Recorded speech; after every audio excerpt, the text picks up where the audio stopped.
Hey guys, welcome back to the channel. This is a story about what if Naruto lives with Temari in her village. Before I start, please support for more amazing content and do consider subscribing to my channel and share this video with your friends. This is written by pudgypudge, link in the description and support writer. Let's start the video. Chapter 1, Gaara was safe. The Akatsuki had taken the Shukaku, but Gaara was safe. That was all that mattered. Naruto stared at his stoic friend and a small smile crossed his face. It wasn't often that someone you knew died and then was resurrected. But Jinchurikis don't work inside the realms of normal logic. They are living reminders that they shouldn't be alive, that no matter what, they should have been erased years ago. Human sacrifices weren't supposed to last as long as they had. But this train of thought wasn't helping any, and Naruto knew that. Staring his friend in the eyes, Naruto raised his hand and offered it to Gaara. The redhead raised an eyebrow and used his sand to lift his hand and grasped Naruto's own firmly. "Thank you, my friend, for saving my life. I am indebted to you." Temari and Kankuro stood behind their brother with grins on their faces. It wasn't often that Gaara showed this level of respect and warmth to anyone. Naruto merely nodded his head and clapped his hand on Gaara's shoulder. "We have to go now, my friend.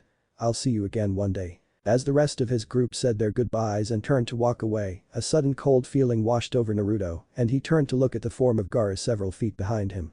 A foreboding sense of premonition washed over him and he didn't want to go home at the moment. Sakura, Kakashi, and the rest watched as he sprinted back over to Gaara and placed both hands on the Kazukige's shoulders, alerting many to how close they were and causing many to fall into defensive stances. The Godin Kazukige simply puzzled at the distressed look on his friend's face and unfolded his arms. "What else do you need, Naruto? Ask, and if it's in my power, I shall help you." "Gaara, I just had a bad feeling. I need you to promise me that if I ever need to, that I can come live here. I have a bad feeling about going back to Konoha and I just don't know. Just say that I can come here if need be." The ghost of a smile crept onto Gaara's face and he clapped a hand on Naruto's right shoulder as Naruto dropped his own. "Uzumaki Naruto, you are forever more welcome in Sunagakur. If you ever need help or refuge, we will welcome you with open arms." Naruto ducked his head and a single tear crawled down his face. At least, if worse ever came to worse, he was welcome in Gaara's village. Raising his head, he looked past his insomniac friend to the people of Suna and saw nothing but smiles and admiration. He closed his eyes again and stepped away from them all. He turned his head while walking away and in the tiniest voice that carried on the wind, he whispered, "Thank you all. I shall see you again soon." The mission to destroy Akatsuki did not go as planned. Jiraiya was able to live, but he lost an arm to pain. Sasuke and his Hibi group had engaged Itachi and had not done very well. The gap between the brothers was still as wide as a canyon. Hibi had run away, carrying their wounded leader, and the Konohanins had not been able to pursue. Their main concern was getting Jiraiya back to the village and having Tsunade fix him up. The mission was a failure. Better to regroup and come out alive than to pursue a foe that could destroy them all. After much fussing and frantic crying from Tsunade over the stupidity of Jiraiya and his condition, the old hermit was fixed up and would be peeping on the girls again within months. Currently, he and Tsunade were sitting in the Hokage office with a very nervous Naruto. Tsunade cleared her throat and got his attention. "Now Naruto, I want you to know that you're not in trouble. Jiraiya and I have something to tell you that will rock not only your world but the foundation of Konoha as we know it." Naruto gulped and sat up straighter in his chair. He wasn't in trouble, but this had something to do with him and he couldn't really see it being a good thing. The shiver he had after they rescued Gaara all those months ago came back full force and the sense of foreboding was almost overpowering. Everything in him was telling him to bolt, but morbid curiosity wouldn't allow it. Signaling with his hand for her to continue, he readied himself. "Naruto, this is about your parents, who they were, and what this means for you." The pin could have dropped and would have been heard with perfect clarity. The sound of inhalation broke the silence, and Naruto was seen gripping the handles of his chair so hard that his knuckles were white. "Why my parents? Who were they?" Jiraiya smiled at his apprentice, and he and Tsunade crossed the room to sit in chairs in front of Naruto. A conversation such as this demanded not that they be professional, but that they be compassionate to a boy who, for all intents and purposes, was like a grandchild to the both of them. Tsunade smiled and started again. "Your parents, Naruto, were Namikaze Minato and Uzumaki Kushina, two of the most powerful ninja this village has ever seen." Namikaze, where have I heard that name before? It sounds so familiar." Jiraiya laughed and slapped the arm of his chair. "It should sound familiar, brat, that's the name of your idol, the Yondaime Hokage. My father was the Yondaime Hokage. But, why was I never told?" A sad smile came onto Tsunade's face as she patted his knee. "Your parents didn't want you to get a big head, Naruto, because of who they were. They were humble people and expected you to be as well. It was your father's dying wish that you be seen as a hero, but we all see how that turned out. Your mother was beautiful, a loudmouth tomboy at heart, but a beautiful person. Despite the way you grew up Naruto, you're one of the noblest people in Konoha by birth. Then why was I made to live like trash? I could have been adopted or something. Why did I have to be all alone? I don't think they wanted me to be all alone. Jiraiya sighed and sat back in his chair. A proud smile adorned his haggard face. Tell me, Naruto, do you know how you got that name? No, your parents named you after a character in one of my books. I'm named after one of the characters in one of your perverted books. Great, that's just what I need to know now. Hey, that's not true. This was an earlier novel of mine that wasn't as well received. Your mother loved it though. It was a story of a brave warrior who became a hero to his village. In fact, it really resembled your life up till now. I wrote down the Toad Seer's prophecy and didn't realize it. This had piqued both Tsunade's and Naruto's interest, but only Tsunade had the voice to speak. Tell me, Jiraiya, how did it end? I never finished it. The publisher didn't like it, so I only got up to the point where the hero meets the villain pulling the strings behind the scenes, and then nothing. The rest is a blank slate, Naruto. Your future is what you make of it. Do you have a picture of my parents? I want to see what they looked like. The last two of the Sanin stood in motion for him to follow them. We'll do you one better, brat. We'll show you your parents' house. Stepping out into the sun, Naruto realized how warm it was and tied his jacket around his waist. The black t-shirt he wore was just a little tight and showed off his toned body. Naruto wasn't mindful of the looks he was getting though. Today was one day he could care less. Today was the day he learned of his origins. Perhaps, just maybe, that premonition wasn't a bad thing after all. After marching through the village for what seemed like eternity, the trio stopped outside of a set of gates. Naruto stood in awe before his family's home, completely oblivious to the prodding of his two companions. Well? Wouldn't you like to go inside and see what you have here? He merely nodded dumbly and padded after the two Sanin, up to the door and inside. Looking around, he noticed that the fact that his parents were humble people was very apparent. Instead of a clan house, it was a very quaint 4-bedroom home, just big enough for a couple wanting to start a family. It was a very homey place with leather furniture and wood floors, a fireplace, and a larger than average kitchen. Naruto spun round and round, taking it all in. He heard Jiraiya sigh and turned back to his sensei. You know, the last time I was here was right before you were born. I was in a bit of a slump and Minato and Kushina insisted that I stay with them until I was my normal jolly self. I'd never seen them so happy, talking about what a great kid they were going to have. Heh, if they could only see the hellion you grew up to be, they'd have never been so upbeat. Tsunade and Naruto chuckled at his joke. Jiraiya was trying to be enlightening while sorting through his own memories. Your mother was beautiful, Naruto. Redeeds are always feisty ones. You get your attitude from her. She never took shit from anybody, including me. She was always such a blast to be around. Minato, well, he's public knowledge. He was a prankster extraordinaire and a very powerful man. Of course, he wouldn't have amounted to anything without my training, but that's beside the point. I loved your parents as if they were my own children, and you, yourself, are my godchild. Then why didn't you come get me after it was all over? Naruto, I didn't step foot back in Konoha until that day you met me at the hot springs. You have no idea how shocked I was to see you. It was like looking at a fusion of Kushina and Minato, and yet, I didn't want to believe it. You couldn't be real. If you were alive, it was a painful reminder of duties that I had shirked. I'm sorry, Naruto. It's alright, Iro Sennin. I forgive you. I know all too well that the past is painful. Besides, meeting you in that way was a lot more fun and exciting than being raised by you. The three shared a laugh and eventually quieted back down. As he wiped the tears from his eyes, Naruto's vision settled on a photo of a red-headed woman and a blonde man, both in Jounin uniform. Are they, is that them? Tsunade nodded and Naruto took the photo off the wall and sat in a chair, staring at it intently. He was indeed the vision of his mother in the face, while his hair and build resembled his father's. His chest began to ache and he had to set the picture down before he dropped it. Tsunade sat beside him and wrapped her arms around his shoulders. Now, don't cry. We have a lot of exploring to do and not much time to do it. We have a meeting with the council soon and you have to be there. What? Why? Because we're going to reinstate you as the last Namikaze. We have your father's and mother's will, your birth certificate and several affidavits that say you are who you are. Unfortunately, for you to be reinstated as a clan after so long a period of inactivity, we'll need a majority vote from the council. After all, you've been registered as a ward of the state and an orphan since your birth. We have a lot of work ahead of us. Jiraiya nodded his head and clapped a hand on his shoulder. Just know, boy, that you've done a lot of good in your career as a ninja. Not many can do what you can. You're an asset to the village and unless there are a lot of bigots and grudge holders on that council, then we'll have no problem. Now, what say we investigate the rest of this house? Naruto nodded and followed after them, a small frown on his face. That bad feeling was back again and this time it was threatening to consume him. Tsunade had been arguing with the assembled council for a while now and it was disheartening to say the least. Despite all the evidence, despite his shining military record, despite all he had done for the village, some still held a grudge against the fox and still saw him as the monster inside him. Jiraiya was ready to blow any second. This is how they treat not only a fellow shinobi, but also a child of noble birth. Gritting his teeth, he seethed to himself. If this had been Uchiha Sasuke, they would have kissed his ass so fast. Naruto sat against the wall by the door, his head hung low. This must be what the feeling meant.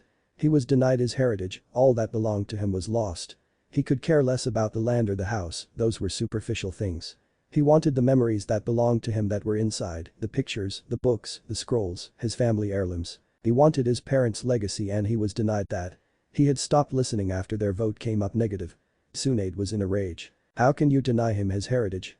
He is a ninja of this village and you can't deny him his parents' things. Amura pushed his glasses further up on his nose and sighed. It wasn't that he didn't like the boy, he just didn't hate him either. He was completely neutral. But the Namikazes were good people and there was no sound proof that this boy was their son. He couldn't, in good conscience, let him have something that might not belong to him. Tsunade, what you say is true. We can't deny him his heritage, but there is no proof beyond your word that he even has a heritage. There is simply no way that I can vote for him to receive the holdings of the Namikaze property, nor can any of the other council members. I don't speak for everyone, but if there were proof beyond a shadow of a doubt, I would be the first to cast my vote for I. So all you need is proof. That's all. That is all. Fine. I want 1 month. I'll have your proof or we will never speak of this again and the Namikaze estates will be auctioned off. Agreed. Heads nodded and Tsunade and Jiraiya stormed off with Naruto in tow. Retreating to the Hokage office was the only thing they could do at the moment. They should have known that those idiots wouldn't let it go smoothly. Now all they had to do was find proof. Naruto, however, had had enough of political scheming and stood up, crossed the room, and placed his hands on the shoulders of his 2 older companions. Enough. I see now that I will never reach the heights I want to hear. My dream has always been just that, a dream. But I've achieved a certain goal of mine. I know now who my parents were and I can live happily knowing that I was a wanted child, that my parents didn't desert me or abandon me. But Konoha no longer holds anything for me. I want to leave Tsunade. I can't do that Naruto. You'll be labeled a missing nin as soon as you exit the gates. But what if I wasn't a missing nin? What if you reassigned me to an allied village? Tsunade sat down behind her desk and folded her hands under her chin. Jiraiya took up his station behind her. You've put some thought into this haven't you? Ever since we saved Gaara I've had a bad feeling that wouldn't go away, like something was going to happen that would affect me greatly. I asked Gaara if he would give me a home if I ever had to leave the Leaf, and he agreed. Please Bachan, don't make me stay here where I'm not appreciated. But Naruto, we appreciate you. Don't leave because of this. We'll fight it and we'll make it right. Naruto shook his head and smiled sadly. Bachan, I'm not stupid. I know that the council is against me. I don't have a future here except to die for a village that doesn't appreciate me. Do you know that I've never had a day go by here that I haven't been glared at or insulted or threatened with violence just for breathing? Do you know what I found in Suna? No, what? Acceptance. Adulation. Fellowship. I'm just one ninja, Tsunade, and I'm not the best. I'm powerful, but I know my shortcomings. I'm brash and loud and I don't think things through. Maybe in Suna I can find myself and I'll see you again one day, a better ninja and a better man. Please Bachan. Tsunade swiveled her chair so that he couldn't see her face. Tears cascaded down her cheeks as she looked at Jiraiya pleadingly, as if asking him what she should do. He had no answer but a frown and a knowing nod, to which her tears seemed to redouble. It was true what Naruto said. He had no future here, he had no life. At least there, in Suna, the people didn't glare at him, they didn't hate him. And he had friends there, genuine friends who knew who and what he was. A happy thought flitted through her mind. Maybe there, he'd find love from someone who was as strong as he was, in mind and body. No one here would let their daughters near him, and his crush seemed so far away. Yes, perhaps this was for the best. She swung the chair back around and gave him a teary grin. Well then, when do you want to leave? I want to do some things first. They may have denied me my heritage, but I'm not leaving without a few things that are rightfully mine, council be damned. I want my family scrolls, I want my family's pictures, and I want my father's coat. The rest you can do whatever you want with. Jiraiya raised an eyebrow at his demands. And how do you intend to get all that brat? I'm going back with you two one last time. I'm taking several sealing scrolls and I'm putting my family's things in them. Tsunade nodded her head, but then a fear crept into her mind. Naruto, those scrolls are important to the village.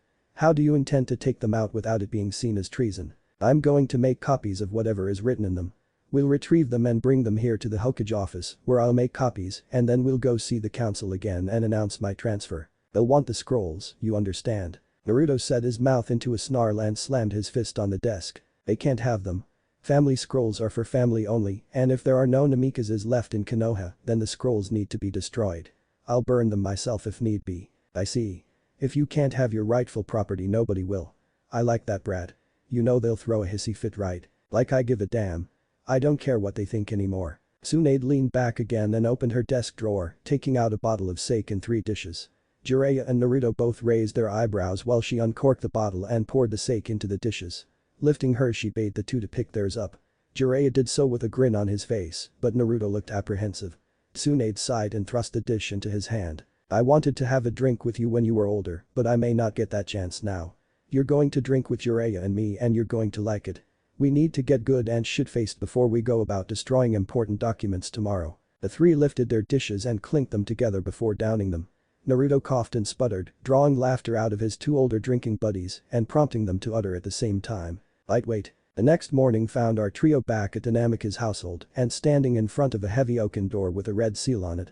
Tsunade and Jiraiya had thrust Naruto to the front and stood behind him while he faced the wooden gate to his desires. Looking over his shoulder, he asked for guidance on what to do. Jiraiya huffed and smacked him on the head. All those years of studying seals didn't do jack squat with you, did it? It's a blood seal, you moron. Cut your thumb and run the blood across the seal, and the door should open. It'll only do this for a person of Namika's blood though. The light bulb seemed to come on in Tsunade's head. Wait. If that's true, then that's how we can prove his heritage. They'll have to believe us then. Naruto sighed and turned around as he bit his thumb. You know as well as I do it's a futile effort, Bachan. They don't want me to be a Namikaze, and they'll probably say something stupid like the demon altered his blood to that of the Hokages or some shit like that. Let's just do what we came here to do and copy them at your office. Without another word, Naruto swiped his thumb across the seal, and it glowed a bright red before the door swung open, and a musty smell came from the now open room. Coughing slightly, the three made their way in and stared in awe at the large amount of scrolls in the vault. Minato was a lover of knowledge, and his library could rival that of the Hokage Tower. Kushina undoubtedly had her own stash in here, but the majority was Minato. Naruto smiled as he looked around. His parents were definitely knowledge hogs. Deciding to forego those thoughts for the moment, he turned to his companions and tossed them some scrolls. What you waiting for? Get to sealing. Several hours later, the three had gathered every scroll in that library and were headed back to copy them all. Naruto looked at Tsunade and Jiraiya and sighed. He needed to do something to thank them for their help before he left. Suddenly an idea came to his head. Hey, tell you what. As thanks for helping me do all this, I'll buy you whatever liquor you want, my treat. What do you say? If their eyes could have lit up any more, he'd have been afraid their heads would catch on fire. He was soon shoved off to the nearest liquor store with a list as long as his forearm. Perhaps offering to buy for them wasn't a good idea. The copying process went very smoothly. After sitting there copying for about an hour, Naruto had gotten bored and summoned several clones to keep going while he took a break. Tsunade soon caught on and sent several as well. She wondered in the back of her mind if that applied to Hokage paperwork too. Jiraiya, with his one arm, had to concentrate hard to get just the right amount of energy, but was able to make 2 clones to take over his workload. The rest of the evening was spent with the three getting drunk off their asses, while Tsunade sent a message to the council to meet again in 3 days. Maybe by then, Naruto would have enough time to look over everything he wanted and get what he needed. Tsunade entered the council room with Jiraiya and Naruto following closely behind her. This would be a day to remember one way or the other. For one, she was about to send a shinobi to another village without warning, and that was considered poor taste from a cage. The second reason was that she was going to allow said shinobi to destroy documents that could prove potentially useful to Konoha, and that definitely wouldn't sit well with the council. The third was that she had invited all of Naruto's friends to sit in on the proceedings, an unheard of thing in the history of Konoha. Seeing that everyone was getting restless, she started the meeting. Alright everyone, thank you for coming. We are here once again to decide whether or not you will allow Naruto to take up the name Namikaze and take the seat for that clan on this council. Last time you voted nay. What say you all this time? Amura, having been named the representative after his speech last time, stood and addressed the Hokage. Have you come across any new evidence to support the claims that one Uzumaki Naruto is indeed the son of Namikaze Minato and Uzumaki Kushina? The collective gasp was heard from the section where his friend sat. Several murmurs were heard about how he did look like the fourth and that maybe he was somebody. Naruto grimaced when he heard that. It was as if you couldn't be somebody unless you were from a clan around Konoha. Tsunade shook her head. No, we haven't found any new evidence. Now what say you? The vote went around and it came up nay again. Tsunade sighed and hung her head. This sealed the deal. Very well. Uzumaki Naruto may never take the name Namikaze then, and the property shall be sold off. This is the final decision of this council and may not be overturned. I shall now allow Naruto to take the floor as he has something of interest to tell you all. Naruto. He nodded his head and walked to the front of the room. Taking a rather large scroll from his back, he bit his thumb and swiped it over the length of the scroll, dumping out several more on the floor. Bending his knee, he picked up one and passed it to the council member closest to him. These are the family scrolls of Namikaze Minato and Uzumaki Kushina. As they are family scrolls, they cannot be allowed to fall into the hands of any untrustworthy people either in or out of Konoha. I have brought them all here to destroy them in front of the council, that they may never be used for ill. All the council members blanched at that and began to call out. Homura raised his hand, calling for silence. Whence did you come by these scrolls, boy? These were locked away in the Namikaze household, protected by several blood seals and traps. Only one who was of the Namikaze bloodline could. The old man's eyes grew large enough to bug out of his head. He lifted his gaze and locked eyes with Naruto, who had a sad look on his face. You really are. Before he could finish, Naruto had raised his hand and started speaking again. No, I am not. That was the supreme decision of this council. There are no Namikazes in Konoha anymore.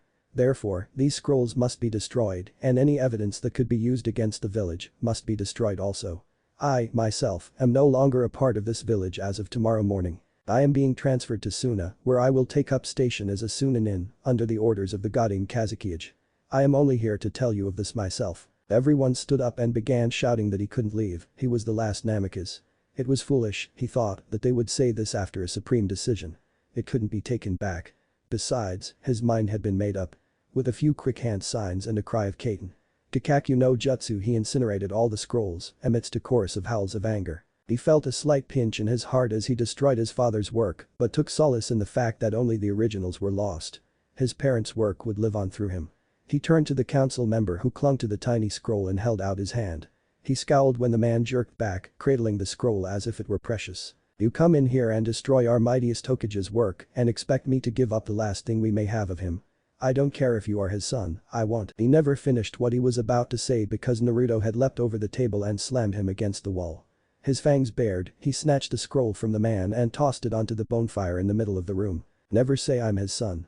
You idiots all denied me that right and I shall never forget it. I'm going to Suna now, a place where I hope I'll be appreciated. You won't have to put up with the demon brat anymore. You won't have to put up with Uzumaki Naruto anymore. I quit. He dropped the man and walked out of the room, heading towards his apartment where he hoped to prepare to leave in the morning. He heard the sound of footsteps behind him and turned to find his ex-teammate Sakura and the rest of his friends. He didn't want to see them right now, but then again, no time like the present. Sakura had decided she'd speak for the group. Naruto, you can't just leave. What will we do without you? The same thing you did when Sasuke left. Carry on. Don't worry about me, I'm going to a better place. Neji took his turn. But aren't you the one who told Sasuke that he didn't need to leave the village to become strong? You're running away from your problems, Naruto. Don't you dare compare me to him. Sasuke never had to put up with the crap I did. He wasn't hated for something he had no control over. He wasn't ostracized. I'm going to a place where I'll be appreciated for what I can do, not hated for what I never did. I'm sorry, but you'll all do fine without me. You did fine when I left the first time. Hinata walked to her crush for what she thought could be the last time. Making her way slowly forward, she wrapped her arms around his neck and sobbed against his chest. Naruto smiled and looked down at the shorter Kunoichi. She was always so kind, if only he didn't have to leave. But alas, things never go as planned. SHH, Hinata, don't worry. I'll see you again someday. Promise me that in that time you'll get stronger. She looked back up at him and gave him a shaky smile, nodding her head. She didn't trust her voice at the moment as she slunk back beside Kiba and Shino. Naruto looked at the rest and did his best to keep his voice steady. Neji, I'm sorry but I'll have to break my promise to you. I won't be able to help you change the Hyuga. I expect you and Hinata to do it in my stead though. Lee, I'm sorry I won't be around to spar with you anymore. Tenten, I'm sorry I never got to know you better. Shikamaru, Chaoji, I want you two to take care of yourselves and Ino. Don't let Asuma's sacrifice go to waste and take care of that kid of his. Shino, Kiba, take care of Hinata please. She needs your support more than ever. And Sakura, you'll have to try to find Sasuke on your own with Kakashi. I'll send whatever info I can on him and if I see him I'll try to subdue him, but I'm not making any more promises. I'm sorry guys, but this is goodbye. He turned on his heel and left to pack, his heart breaking into pieces. He always hated saying goodbye to people, and now it felt like the weight of the world was on his shoulders. He had people who depended on him here, but they were all strong. They'd get along without him. The group stood and watched him fade away into the evening, and one by one they began to walk off. The last to leave was Sakura. She couldn't believe that yet another of her teammates had left her all alone. She walked home sobbing to herself and thinking that if only he hadn't been denied what was rightfully his, this may have never happened. Naruto stood at the gates at sunrise, eager to begin his journey. Beside him stood Tsunade and Jiraiya, the only ones to come to see him off. Jiraiya had given him the last book of his series and made him promise to read it when he got a girlfriend. Naruto made a silent promise that if it was any good like the old pervert said, he might buy them all. Tsunade had nearly broken down in tears and hugged him until he turned blue. She was sniffling and hiccuping the whole time, and it took Jiraiya grabbing her ass to make her let go. She turned and glared at the one-armed man, promising pain later. Looking back at the young man before her, she smiled one last time and gave him a kiss on the forehead. That was for good luck. Now, you let us know when you get there, right? Of course. I'll have Gaara send a messenger bird. Are you sure you don't want us to notify him beforehand? Yeah, I want this to be a surprise. Well, I better go. Naruto turned to walk away before he remembered the one thing that he had promised to do. Oh yeah, Hiro-sennin. I need you to do me a favor. And what's that? I don't think I should have the Toad contract anymore. After all, it's a Konoha contract and it needs to stay in Konoha. That's not up to me, kid, that's up to Gamabunta. It's his contract. Well, we better take care of this right now then. With a quick cry of Kuchi's no jutsu, the chief Toad appeared. I don't see any danger. Why was I called here? Down here, chief. Ah, Uzumaki. What do you want? I need to cancel our contract. I'm leaving Konoha. If Gamabunta could have looked any more surprised, it would have been comical. He merely looked at the boy with hurt in his eyes and asked the inevitable question. Why? Because I'm not appreciated here. I'm leaving and I think it's dishonorable to take a Konoha contract with me. I'm sure Hiro-sennin can find a suitable replacement. Gamabunta's gaze turned sad and he knocked his pipe out on the ground. There aren't many like you, kid. And you're right, I did agree to serve those who serve Konoha. No way I can convince you to stay. I'd rather you be my summoner than one who is unworthy. Sorry, chief, I can't. I have to do this. I'm really sorry that we never had that drink either. Tell your kids I'll miss them, okay? I will. And Jiraiya. This boy's replacement better be as good as him or you're toast. Goodbye, Naruto. I'm glad to have met you. Your father would be proud. With a large puff of smoke, Gamabunta disappeared and Naruto ducked his head to keep the tears from flowing. The Toads had been a part of him since he was 12 and it hurt to cancel his bind with them. Jiraiya put his arm around the boy's shoulder and gave a reassuring squeeze. Don't worry, brat. I'll make sure it ends up in the hands of someone who deserves it. I'll miss you, boy. Hi, I'll miss you too. You'll always be my favorite godparent. Jiraiya choked on a laugh and stood back, wiping the tears from his eyes. Tsunade stepped forward for the last time and wrapped him in a hug. I'll miss you, Naruto. I really will. Come visit sometime, okay? I will, Tsunade. I most definitely will. And next time, you're buying sake, okay? She laughed and stepped back beside Jiraiya, who put his arm around her shoulder for support. For once, Tsunade didn't berate him, she just leaned in and took what she could get. With a wave over his shoulder, Naruto was gone into the coming light. They watched him until he faded away, his white coat melting into the morning sun. It was like looking at the back of Minato all over again. Tsunade wiped away one last tear and looked up at Jiraiya, who looked down at her with a smile, which quickly faded as he saw her feral grin. Now then, what have I told you about grabbing my ass? As Naruto jogged on, he kept thinking he heard the screams of a pervert in the distance. The thought brought a smile to his face as he marched on to his new home.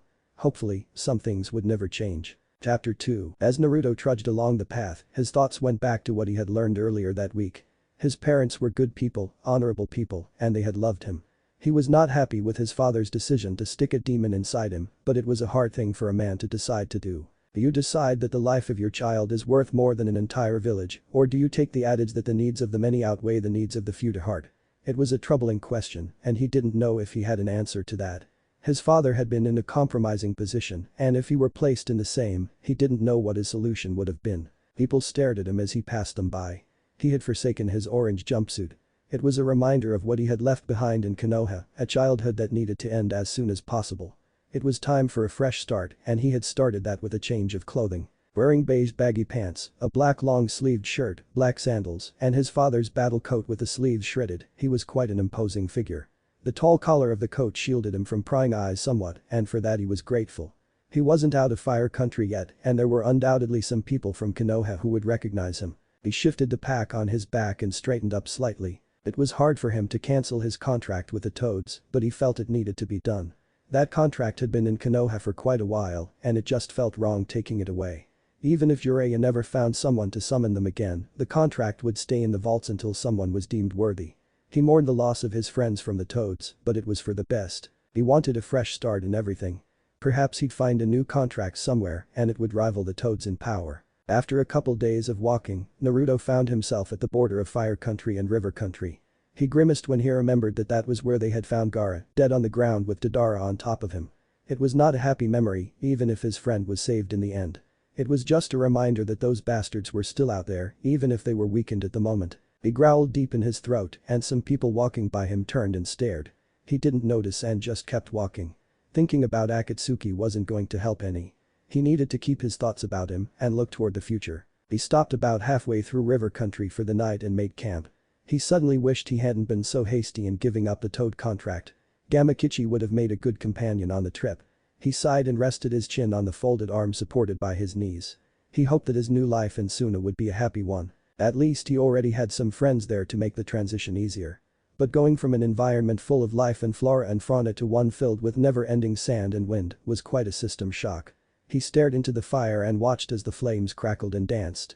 He'd done so much in the past few days and it made his head spin. Deciding to try to bore himself to sleep, he summoned one of his mother's scrolls and began to read. Several hours had passed and he still wasn't asleep, but that was more from excitement than from a need of rest. This particular scroll was all about his mother's gardening ability. So that was where he got his affinity for botany. She had several tips for dealing with several different types of plants. He was intrigued with the idea of imbuing plants with chakra to make them grow and sending chakra into the ground to make grassy patches. If he saved up enough money to buy a plot of land in Suna, that would most definitely be a useful tactic. Snapping the scroll shut, he laid down and was soon asleep. Morning came earlier than he wished and he went about his morning ritual. He got out the picture of his parents and prayed that their souls were safe. He had heard over the years about the fate of his father and only hoped the kami would have mercy on his and the other Hokage's souls. It wasn't fair that such noble men were forced to suffer while monsters such as Akatsuki roamed the earth with no repercussions. He ran his fingers over the faces of his mother and father and let a single tear fall. His dream now, besides living a full life and having a family, was to meet his parents in the next life. He stared at the faintly twinkling stars in the morning sky and wondered if perhaps two were his parents. Shrugging off those thoughts, he wolfed down his breakfast of fruits and bread, sloshing it down with water. He used a Doten jutsu to bury the remains of his fire and cleared away any evidence that he had been there. Shouldering his pack again, he continued down his path to Suna.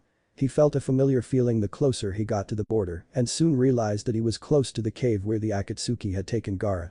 He shivered and shook himself to rid himself of the feeling. He didn't ever want to go back to that cave. He imagined the remains of Sasori were still there, what little humanity he had left rotting away with the ravages of time. Yes, he would definitely avoid that place. Soon the greens of River Country began to fade and the sands began to creep in. He had looked down when he heard the first crunch of the granules under his sandals. This was his new home. When he was truly in the country, actually in the desert, he had stopped and sniffed the stifling air, trying to acclimate himself to the heat and bareness. He would definitely have to try that gardening method of his mother's. For the moment though, he didn't want to be caught in a sandstorm and Sunagakure was a few hours away.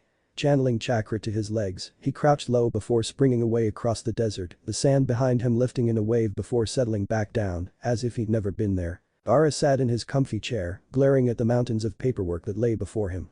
He had taken the job to attain that which Uzumaki, no, his friend Naruto, had in spades. The power of caring, the power of forgiveness, the power of making a friend and protecting those he thought precious.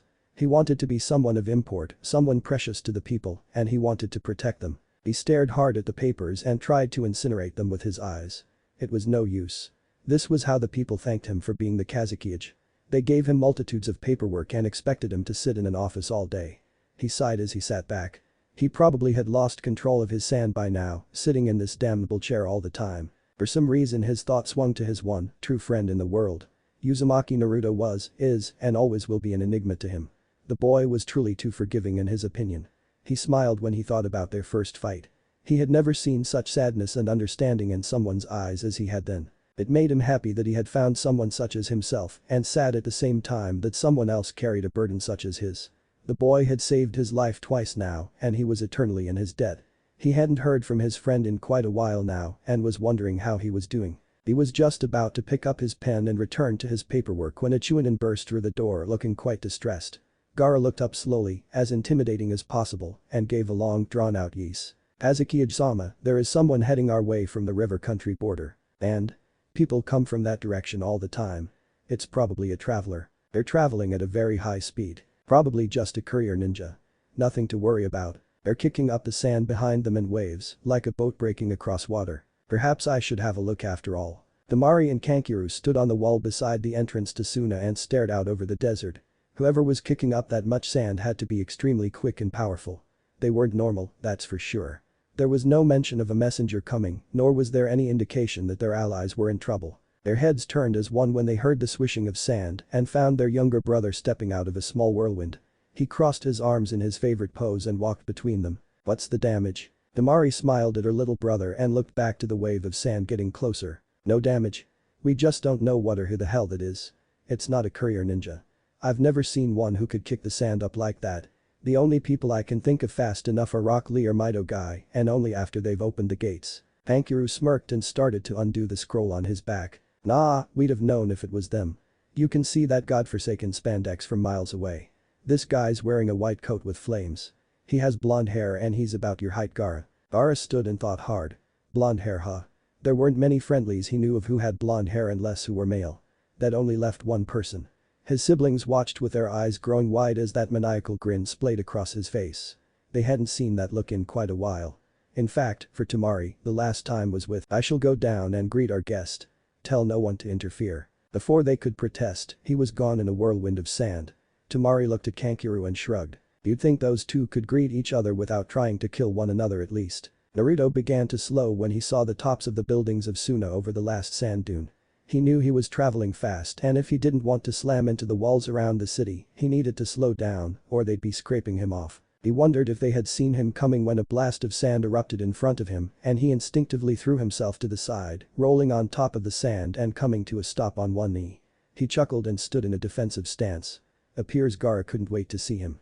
His red-haired friend stepped out of the fountain of sand with his arms crossed and that alarming grin on his face. Naruto sighed and stood straight up. "And we greet each other like normal people. With a handshake or a hug. You don't have to showboat for the people of Suna. You are the Kazuki-age after all." Gaara's grin only grew wider and a playful glint came to his eyes that not many saw. "We aren't normal people, Naruto. And besides, this way is more fun than a handshake." Naruto nodded his head and took his stance back up. He was going to lose here, more than likely. After all, the desert was a part of Gaara. He had all the ammunition in the world here. Sighing, Naruto formed his favorite seal and went after his friend. Above on the wall, most of the shinobi of Suna watched as their Kazuki-age decimated his friend. Kankiru and Temari chuckled and outright laughed as Gaara flipped Naruto into the air and played with him like he was a ball. They admired the boy for not allowing his demon to come into play. If he had, the fight would have been over before it started and even Gaara knew that. But the two were just playing and that was evident since Naruto managed to get in a few glancing blows. Temari heard a kunoichi beside her side dreamily and turned her head to the young girl. "Something wrong?" "Of course not, Temari-sama. I was just thinking that the Kazuki-age and that other guy are very handsome." Temari cocked an eyebrow and looked back out at the two flipping around. Well, the blonde was flipping around, Gaara was just standing there, although she knew he was enjoying himself. "What makes you think the blonde is handsome? I can't even really see him from here." "His build. He's average height, but he has broad shoulders and an athletic build. Not too big but not too small. Besides, neon blonde is a very exotic color for hair. I wonder if it's natural." Temari didn't answer, she just turned back to what was left of the fight. Gaara currently had Naruto upside down by the ankles and was talking to him face to face. From the easily seen grins on both their faces, she could tell that they were having a pleasant conversation. Suddenly, the upside-down blonde stuck his tongue out and disappeared in a poof of smoke and the real Naruto sprang up from the sands and put Gaara in a headlock while giving him a nudie. Throwing her hands up to her mouth to choke back the laughter didn't help as Kankiru and her howled while the rest of the Sunanin sat in awe at the man manhandling their cage. Gaara had changed much in his time since the Shukaku was taken from him. While in front of his people he was still the cold, emotionless bastard he was from his youth, around friends and family he could smile a little and relax. It helps when your best friend is a hyperactive idiot hell-bent on everyone having a good time. Their roughhousing completed, the two stood and Gaara brought them over the gate on a platform of sand. Naruto felt a little uncomfortable with all the eyes on him until he remembered that no one in Suna hated him that he knew of. He was about to say hello when he found himself enveloped in a hug from Temari. "Welcome back to Suna Naruto. I hope you plan to stay for a little while. I've actually come to talk to Gaara about that. We're going to his office at the moment. Sorry, but I'll catch up with you two later. Me and the insomniac have things to discuss." Gaara muttered under his breath that he was standing right there as he and Naruto shunshined into his office. Naruto took in the unassuming room and smiled. If everything went as planned, this is where he would be receiving his orders from now on. He turned to his friend, who had taken up his station again in that comfy chair. Gaara motioned for him to sit and he let himself melt into the leather chair. "So, to what do I owe this honor, Naruto? You don't make it a habit of visiting without reason." Naruto took a deep breath and looked the Kazekage in the eye. He told him the whole story behind his leaving, who his parents were, everything. At the end, he decided to drop his bomb. "I want to become a Suna shinobi." The Senbon needle could have dropped and Gaara wouldn't have noticed. This was almost unheard of. A Konohanin willingly coming to Suna was a genuine surprise. Of course, his natural curiosity was piqued. "Why? The council denied me my heritage and birthright. I couldn't live there anymore and I remember you saying that I could come here anytime. I want to be a ninja under your leadership. But what of your dream? Does Tsunade know of this?" "Why here?" "Yeah, Tsunade knows. She signed my release forms. I need your approval though. I'm still a genin after all, and that rank would carry over here. I guess I'd have to take the Chunin exams again." "No, you wouldn't. I'll make you a Chunin right now, but Naruto, what about your dream?" "Dreams die, Gaara. I have a new dream now.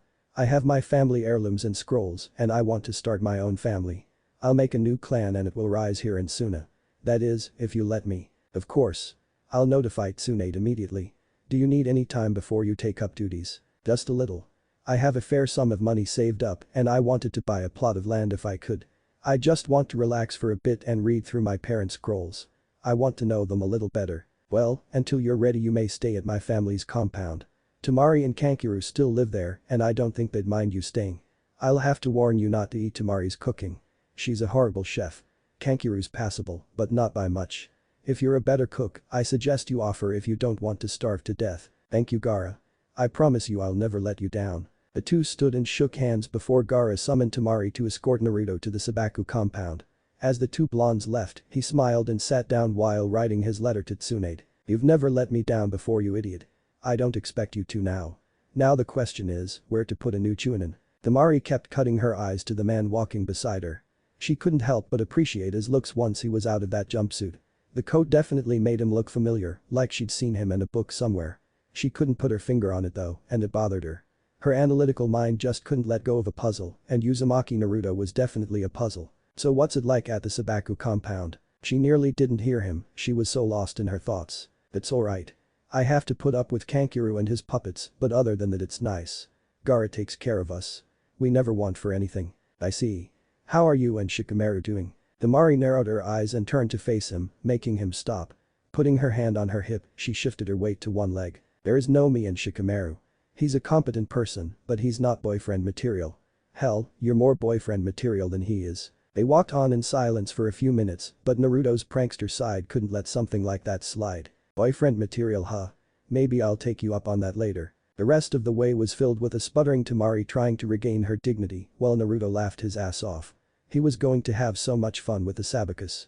They were way too uptight. Temari ushered him into his room and shut the door after him, after giving him a hug and welcoming him to his new home. She left with a smile on her face, muttering about blonde idiots. Naruto sighed happily and looked around his room. Home, sweet home. Gaara meanwhile was putting the finishing touches on his message. He looked it over and nodded to himself. "Yes, that would do nicely. Tsunade-sama, I accept the enrollment of one Uzumaki Naruto in my ranks of Suna Shinobi. I believe he will make a wonderful addition and I thank you for giving him the option to come here peacefully. Worry not, my siblings and I shall watch out for him and make sure he doesn't get into too much trouble. I am sorry for your loss, as he is one of your best shinobi, but from what I have heard, most of Konoha will not mourn. One man's trash is another man's treasure after all. Please send all records of him via courier as soon as possible. I thank you again and please, do visit sometime. Naruto would like that, I'm sure. Adin Kazekage, Sabaku no Gaara." He tied the message to a bird's leg and sent it off toward Konoha. Life was definitely going to get more interesting with Naruto here. As Temari walked down the street, back to the cage tower, she kept thinking over what Naruto had been picking on her about. She had never really had a boyfriend. All the guys in Suna were too scared of her and her brothers to ask her out. Besides Shikamaru, who was a total lazy ass, and Naruto, there weren't many who weren't afraid of her family. As she climbed the stairs, she thought it wouldn't be a bad idea to take him up on his offer, even if it was jokingly.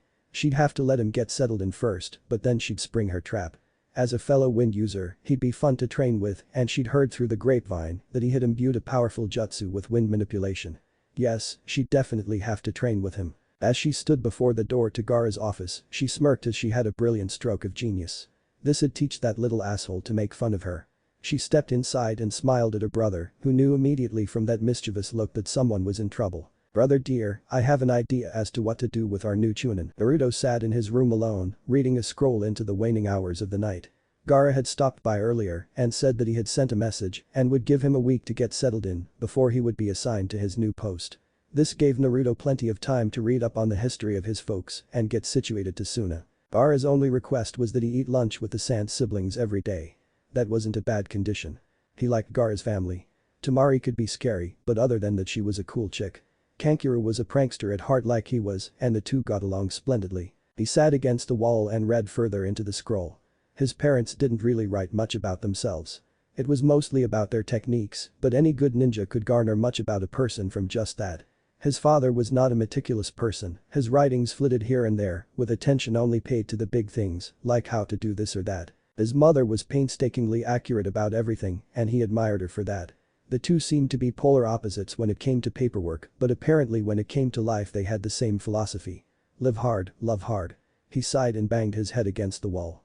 If only they could have lived. The next morning found Temari waking up to a wonderful smell. She didn't think about what she was wearing as she and Kankuro were the only ones in the house. She had forgotten about Naruto overnight and walked into the kitchen wearing only an oversized t-shirt and her panties. Eyes half-lidded she yawned and stretched as she said good morning to the shape at the counter. When she didn't hear the familiar grunt of her brother, she cracked her eyes a little wider and they flew wide open when she saw who was cooking. Clad only in boxers and a muscled shirt was Naruto, flipping pancakes on his griddle and bacon frying in another. The two stood dumbfounded, just staring at each other. Temari, admiring his well-toned body and unnatural tan, liking the way his hair hung limp without a headband and the way the whiskers on his cheek made him seem feral. Naruto stood admiring those legs of hers, well-defined and toned, and thinking that her chest must have gotten bigger since he last saw her. He cocked his head to the side, completely oblivious to the fact that he was staring and drank up her face. She was definitely cute, although she could be bossy when she wanted. They would have stood there for quite a while until a gruff voice came from behind her. "You're burning breakfast, Naruto. Pay attention. Temari, put some pants on." Temari looked down at her attire and shrieked before rushing back upstairs to get dressed. Kankuro looked at Naruto's blushing face and died laughing. It was going to be so fun teasing those two. He accepted the plate that Naruto handed him and smacked his lips appreciatively when he took his first bite. "This is really good, dude. Temari can't cook this good." "Shut up, asshole." She appeared at the door again, this time in her black battle kimono. She glared at the blonde boy, who blushed again and turned back to the stove. She smirked at his back and sat down at the table, looking longingly at Kankuro's plate. He eyed her and put an arm around it protectively. "Wait your damn turn. This grub is mine. You could share, you know. I am older than you. Not on your life. This guy's cooking from now on and I ain't giving up my portions. It's way too good. You guys are embarrassing me. Here, Temari, sorry about earlier." She waved her hand dismissively and took a bite out of the pancake. She chewed slowly as he stood by, waiting for her reaction. She sat her fork down and turned to him. "This is without a doubt the most delicious thing I've eaten in quite a while." "Bravo, Squirt." Naruto growled at her, his elongated fangs showing. "You know, I'm not 12 anymore and I'm just as tall as you. Don't call me Squirt. I will if I want. Besides, you have a meeting with Gaara later on today. Your new assignment if I'm not mistaken. Congratulations on making Chunin by the way." Thank you. I'm a jounin, you know. I still outrank you. HMPH, just eat your damn pancakes." Kankuro looked back up from his bacon and smirked. "Oh yes, this would be so much fun." Naruto walked up to Gaara's receptionist and smiled at her. She blushed when she saw who he was and gave him a shy smile in return. "Can I help you?" "I'm here to see Gaara. I hear he has something he wishes to speak to me about." "Ah yes, Uzumaki-san, go right on in. He's been expecting you for a while now." "Thank you." As soon as he had closed the door, he was pinned to the wall by a blast of sand and Gaara stood before him. "I hope you don't expect me to accept tardiness here, Naruto. I won't have you turn into that worthless sensei of yours." Naruto laughed and struggled against his bonds before Gaara let the sand recede. "I cooked breakfast this morning and had to listen to your sister give a lecture about not being a pervert. What did you do to my sister? We may be friends, Naruto, but if you, I didn't do anything. She forgot I was there and walked into the kitchen wearing a t-shirt and panties. Your sister is gorgeous, by the way. I can't help it, she's forgetful. Indeed. Now sit, if you please. Once they were settled in, Gaara took up his arms crossed pose. I sent off the message that you had arrived at Tsunade last night. I requested all your records and they should arrive soon. Now then, I have called you here because of your new assignment. One of our Chunin has been reassigned to a new post and I have need of your services in his stead. Do you accept? Of course, Gaara. Just tell me what I need to do. The former Jinchuriki smirked and stood grasping Naruto's hand in a firm shake. I knew I could count on you, Naruto. You will report to the academy starting next week to begin your new assignment. And that would be? Why, sensei to the new academy students, of course. Naruto's eyes went wide and he opened his mouth as if to scream, but nothing came out since Gaara clamped his sand over the boy's mouth. After several seconds of struggle, Naruto sighed in defeat and his shoulders slumped. Gaara let the sand recede and Naruto glared at him. I really hate you, you know that. What makes you think I'll be a good teacher anyway? You have the skills, you just need to apply them accordingly. Don't worry, it's not forever, just until I find someone more suitable. Here's a folder of all the information you need. I suggest you study up and get ready. Dismissed. Naruto grabbed the folder and stomped out of the office. Gaara smirked when he picked up the mumbled curses coming from his friend. The children would truly have an interesting year with their new sensei. Chapter 3. Naruto sighed for what seemed the millionth time that night. He'd been going over the files of the students and what was expected of a Chunin teacher for a couple days now, and he was not happy. The students were fine, he'd get to know them later. It was the class curriculum that bothered him. It seemed that every hidden village insisted on teaching history and other book-related topics over practical things. He scowled and leaned against the wall. He was going to change that with his class, consequences be damned. Knowing that you were responsible for teaching children how to be ninja, even if it was just the basics, was a huge burden.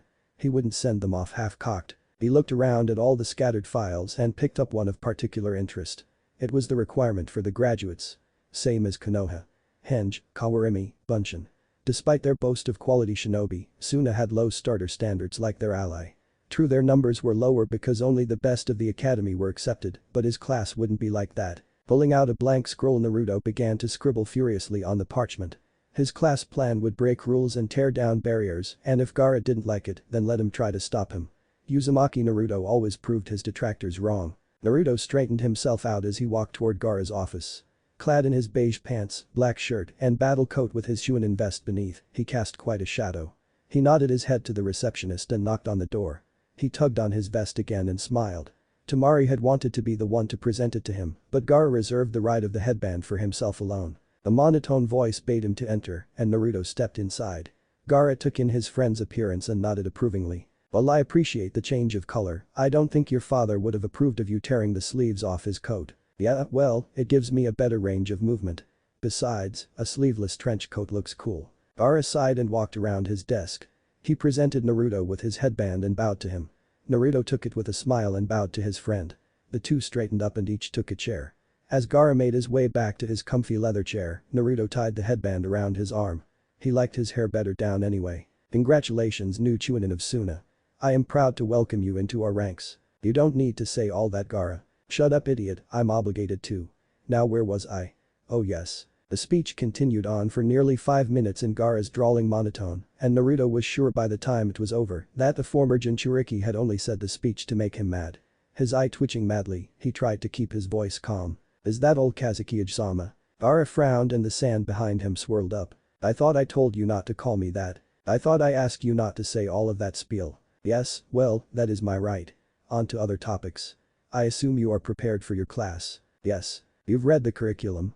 Read the files on your students. Yes. I can trust you not to teach them frivolous things like that Warrick no jutsu of yours. They're children, Gaara. I wouldn't teach kids that jutsu. Not what I heard. Alright then. Chunin Uzumaki, welcome officially to the Suna ranks. And Godspeed and good luck with those little brats, you're going to need it. Gee thanks. Well, I gotta go. I'm fixing dinner again tonight and I've gotta get to the market. You're fixing dinner? MMHHMM. I'll be over later. See you then. Naruto hummed as he stood over the stove. Cooking had become something of a nerve soother for him and it relaxed him greatly. It was a plus that everyone enjoyed his cooking. He tried some of Temari's fare and ate it politely, not wanting to hurt her feelings. Kankuro, however, did not share his tact and ended up being brained by a frying pan. Poor Naruto had to run damage control between the two the rest of the evening. No wonder Gaara used to be homicidal. Naruto tensed when he felt someone lean over his shoulder, but he eased up when he saw the golden tresses of temari. Watcha cooking. Naruto shrugged his shoulder to get her away and pushed her back with his free hand. None of your business. You'll find out when dinner's ready. Oh, but I want to know now. Well, tough shit. I'm not spoiling the surprise, but if you keep bugging me I won't make dessert either. The blonde beside him disappeared immediately. She absolutely adored the desserts Naruto had made in his short stay at the compound and had put a whole cake away by herself. She complained of an aching stomach the next day, and Naruto berated her for being such a pig, earning him a knock on the head from her battle fan. Ah well, it was all in good fun. Staying with the Sand siblings was a real ride. He chuckled to himself and tasted what was in the pot. Needs more salt. An hour later Gaara showed up with Baki in tow. It was a good thing that Naruto made unusually sized portions. Between him and the Sand siblings, food never lasted long. As the four made small talk in the living room, Naruto began to set the table. Putting his fingers in his mouth, he let out a shrill whistle. Alright. Soup's on. The four appeared at the table so fast Naruto thought they had used Shunshin.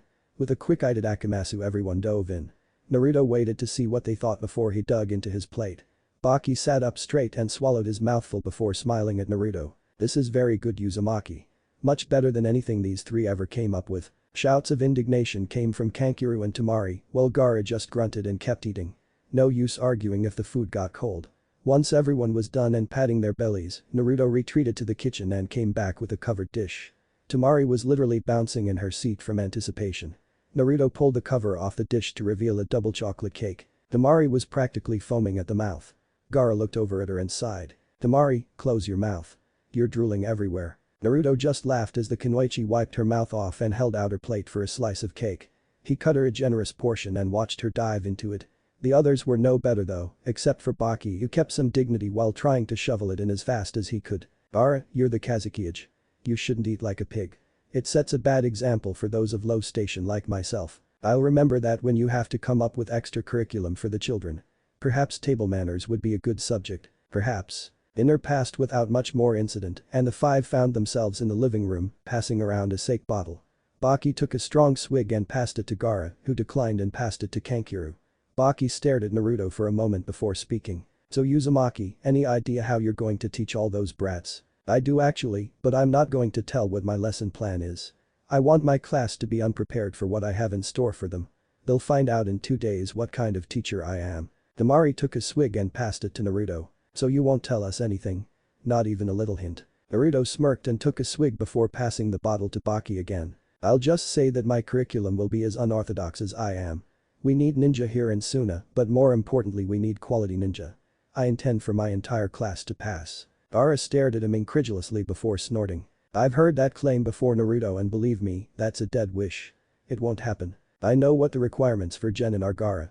I intend for my class to surpass those standards. That's all. The other four stared at him for a second before going back to their drinks. Baki took a huge swig and sighed heavily. That'll be the day. The day was doomsday. Naruto groaned when the alarm clock went off and took a swipe at it, sending it across the room and into a wall. He sat up and looked bleary-eyed across the room before settling on the scrolls still spread out on his bed. He rubbed his eyes furiously and mussed his hair. Growling, he got out of the bed and set the alarm clock back on the bedside table. With a sigh, he got dressed in his now normal attire before going downstairs to start breakfast. Temari would be up soon and Kankuro would follow. Naruto was lost in thought as he flipped the omelette. He was no genius and he'd accepted this role without any prior knowledge of what to do. Flying by the seat of his pants worked in battle, but in a classroom structure was the watchword. He'd have to hope that what he was going to do wouldn't be frowned upon. He didn't like the idea of parents or an angry Gaara trying to kill him. Temari came in and said good morning. Naruto waved at her and set her omelette on the table before turning back to fix another for Kankuro. If bad things happened, then bad things happened. Naruto would make no excuses for what he was about to do to those children. He'd seen too much in his short life. He was 16 years old and was going to teach children just a few years younger than he. They couldn't understand what he had experienced in life, the solitude, the loneliness, the pain, the sadness. But he'd make them understand. Those kids would leave his classroom, not as he had left his, a stupid, simpering little fool. They'd all leave shinobi of the highest caliber, or none of them would graduate at all. Kankuro stumbled in and grunted. Naruto sat his plate in front of him and began his own omelette, still lost in thought. Temari had watched the boy from the moment she entered the kitchen. He never looked at them, just kept making breakfast as if in a trance.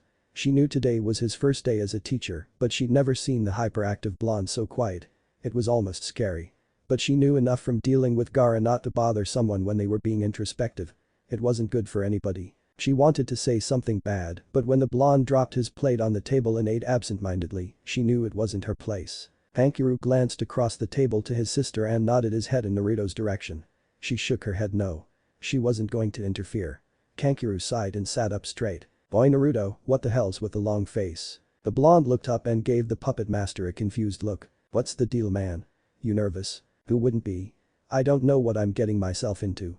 Hell, I don't even know if I'm good with kids. Temari pushed her plate away and looked into his eyes. You'll do fine, Naruto. I know you can do it. For some reason that settled him down some. He felt more at ease. He gave her a shaky smile and returned to his meal with more gusto. The siblings looked at each other and grinned. He'd be fine. Naruto strode down the hallway of the school with his files ready. He looked this way and that, trying to find his room and saw someone leaning against the wall further down. Upon getting closer he saw it was Gara, leaning outside his class door. The redhead looked at him and nodded. Good luck, my friend. Don't let me down. I expect big things from this class. Why? Because I'm so awesome? No, because you're an idiot who has the devil's luck. I expect you at my office for lunch. Goodbye. Gara was gone in a swirl of sand, and Naruto took a deep breath before entering the room. His descent into hell had begun. The children were all hyped up today. They were getting a new sensei. Some had heard that he was a baddest jounin who had been hurt and was on sick leave. Others had heard that he was a missing nin from another country that Kazuki-sama had convinced to become a Sunanin. Others had heard that it was a beautiful Kunoichi who was as deadly as she was good looking. None of them were even close. They all looked up when they heard the door latch turn. The room grew quiet as the door opened, revealing a teenager clad in beige pants, a long-sleeved black shirt with a Chunin vest over it, and a sleeveless white trench coat with red flames around the bottom. The boys all stared in awe at how young he was. The girls blushed at his looks. The blonde hair was a rarity in Suna, only Temari-sama had blonde hair and it wasn't that blonde. It seemed to fall about his head in a haphazard way and yet framed his face perfectly. Everyone wondered why he had scars on his cheeks and just who he was. They'd never seen him in the village before. They watched as he crossed the classroom and stopped in front of the desk, dropping the files on top before turning and hopping up to sit on top of the desk with his legs crossed and his hands on his knees. He grinned at them and when they saw his enlarged fangs, their eyes opened wide. He looked like a fox. The slanted eyes only made that more prominent, although foxes don't have blue eyes. Hello class, I'm Uzumaki Naruto, your new sensei. You may address me as Naruto sensei, okay? All the children nodded and bade him good morning. Naruto smiled at them before hopping off the desk and standing straight as an arrow, his hands behind his back. Now that the pleasantries are out of the way, let me tell you a little about myself. I am the Jinchuriki for the Kyuubi no Yoku. I have a fox demon inside of me just like Kazuki-sama had inside of him. Before any of you freak out, I have the situation under control. I just want you to know that so that if any of you are going to make this a problem, leave now. He paused to see if any would leave. None did. That was a good sign. Good. We might work out alright after all. Tell me, what are the requirements to be a genin of Suna? The small girl raised her hand. Naruto nodded for her to speak. To do the henge, kawarimi, and bunshin, and to also pass a written test. Naruto nodded and the girl sat down pleased with herself. That is correct. That is Suna's graduation exam. But it is not mine. The kid's eyes flew wide open and their ears perked. I don't merely mean to make you genin. I plan to make you ninja. Fully functioning ninja by the time you leave this classroom. You, in the front row, what is in that textbook? History, sir, along with theories on the lower level jutsu. Give me that. The student walked forward and handed Naruto his book. He flipped through it, made a disgusted face, and tossed it on the floor. Everyone, take your textbook and toss it into a pile. Once everyone had complied, he made some seals and burned them with a Kaiten jutsu. The children all stared in horror. What the hell was this man thinking? If you want to study that, do it on your own time. I plan to make you children strong, stronger than the genin in Konoha, stronger than Iwa, stronger than any other genin in this school. When you leave my classroom, you will be able to stomp the shit out of any student from this academy outside this classroom. Fighting amongst yourselves will not be tolerated.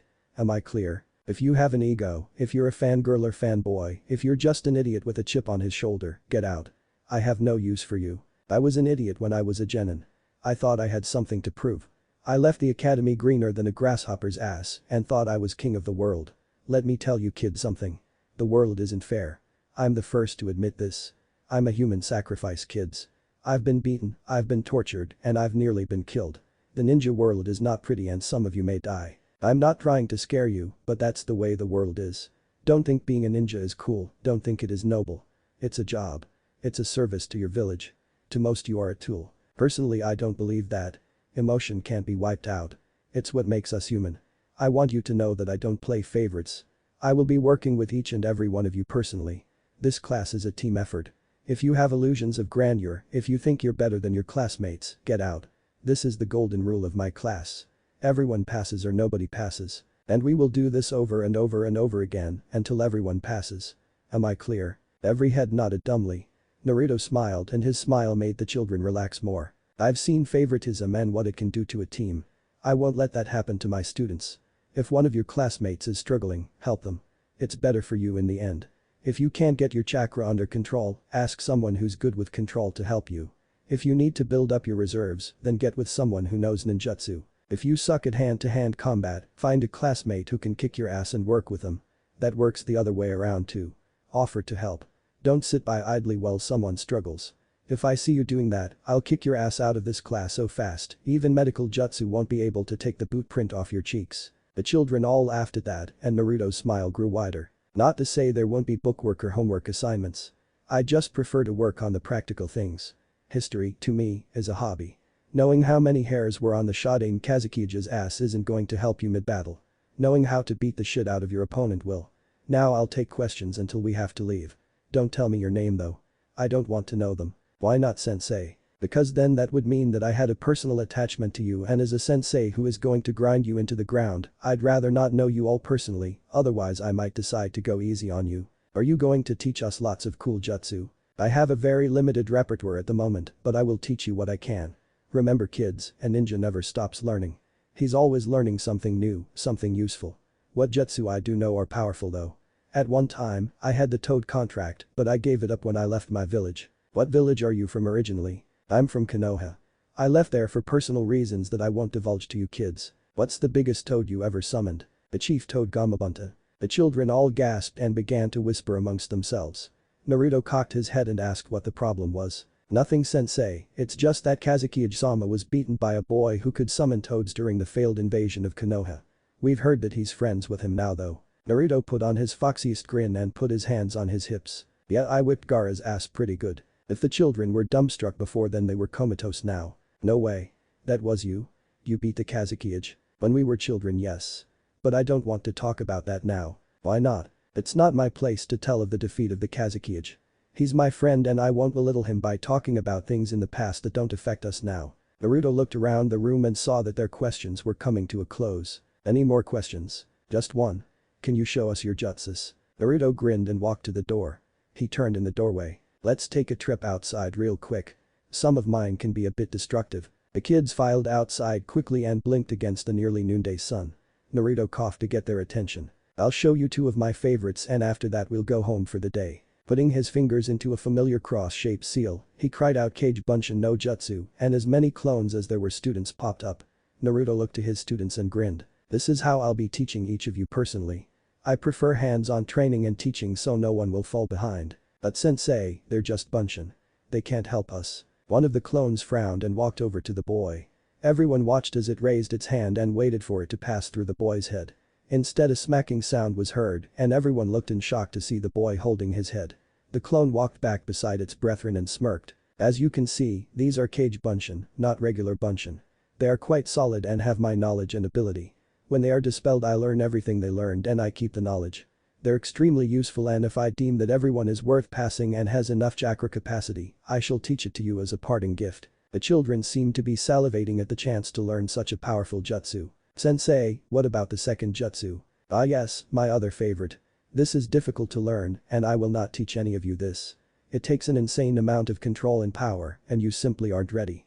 Even I can't do it without the aid of a clone. He held out his right hand and a clone stepped forward. Slowly blue chakra began to form in his hand and took the shape of a sphere as the clone maintained it. Naruto ran toward a large piece of an old wall and thrust the sphere into it, blowing it to smithereens. He clapped his hands to free them of dust and walked back to the group, dismissing his clones. He turned back to the kids and ushered them back inside, ignoring the heads poking out of the windows to see what the hell was going on.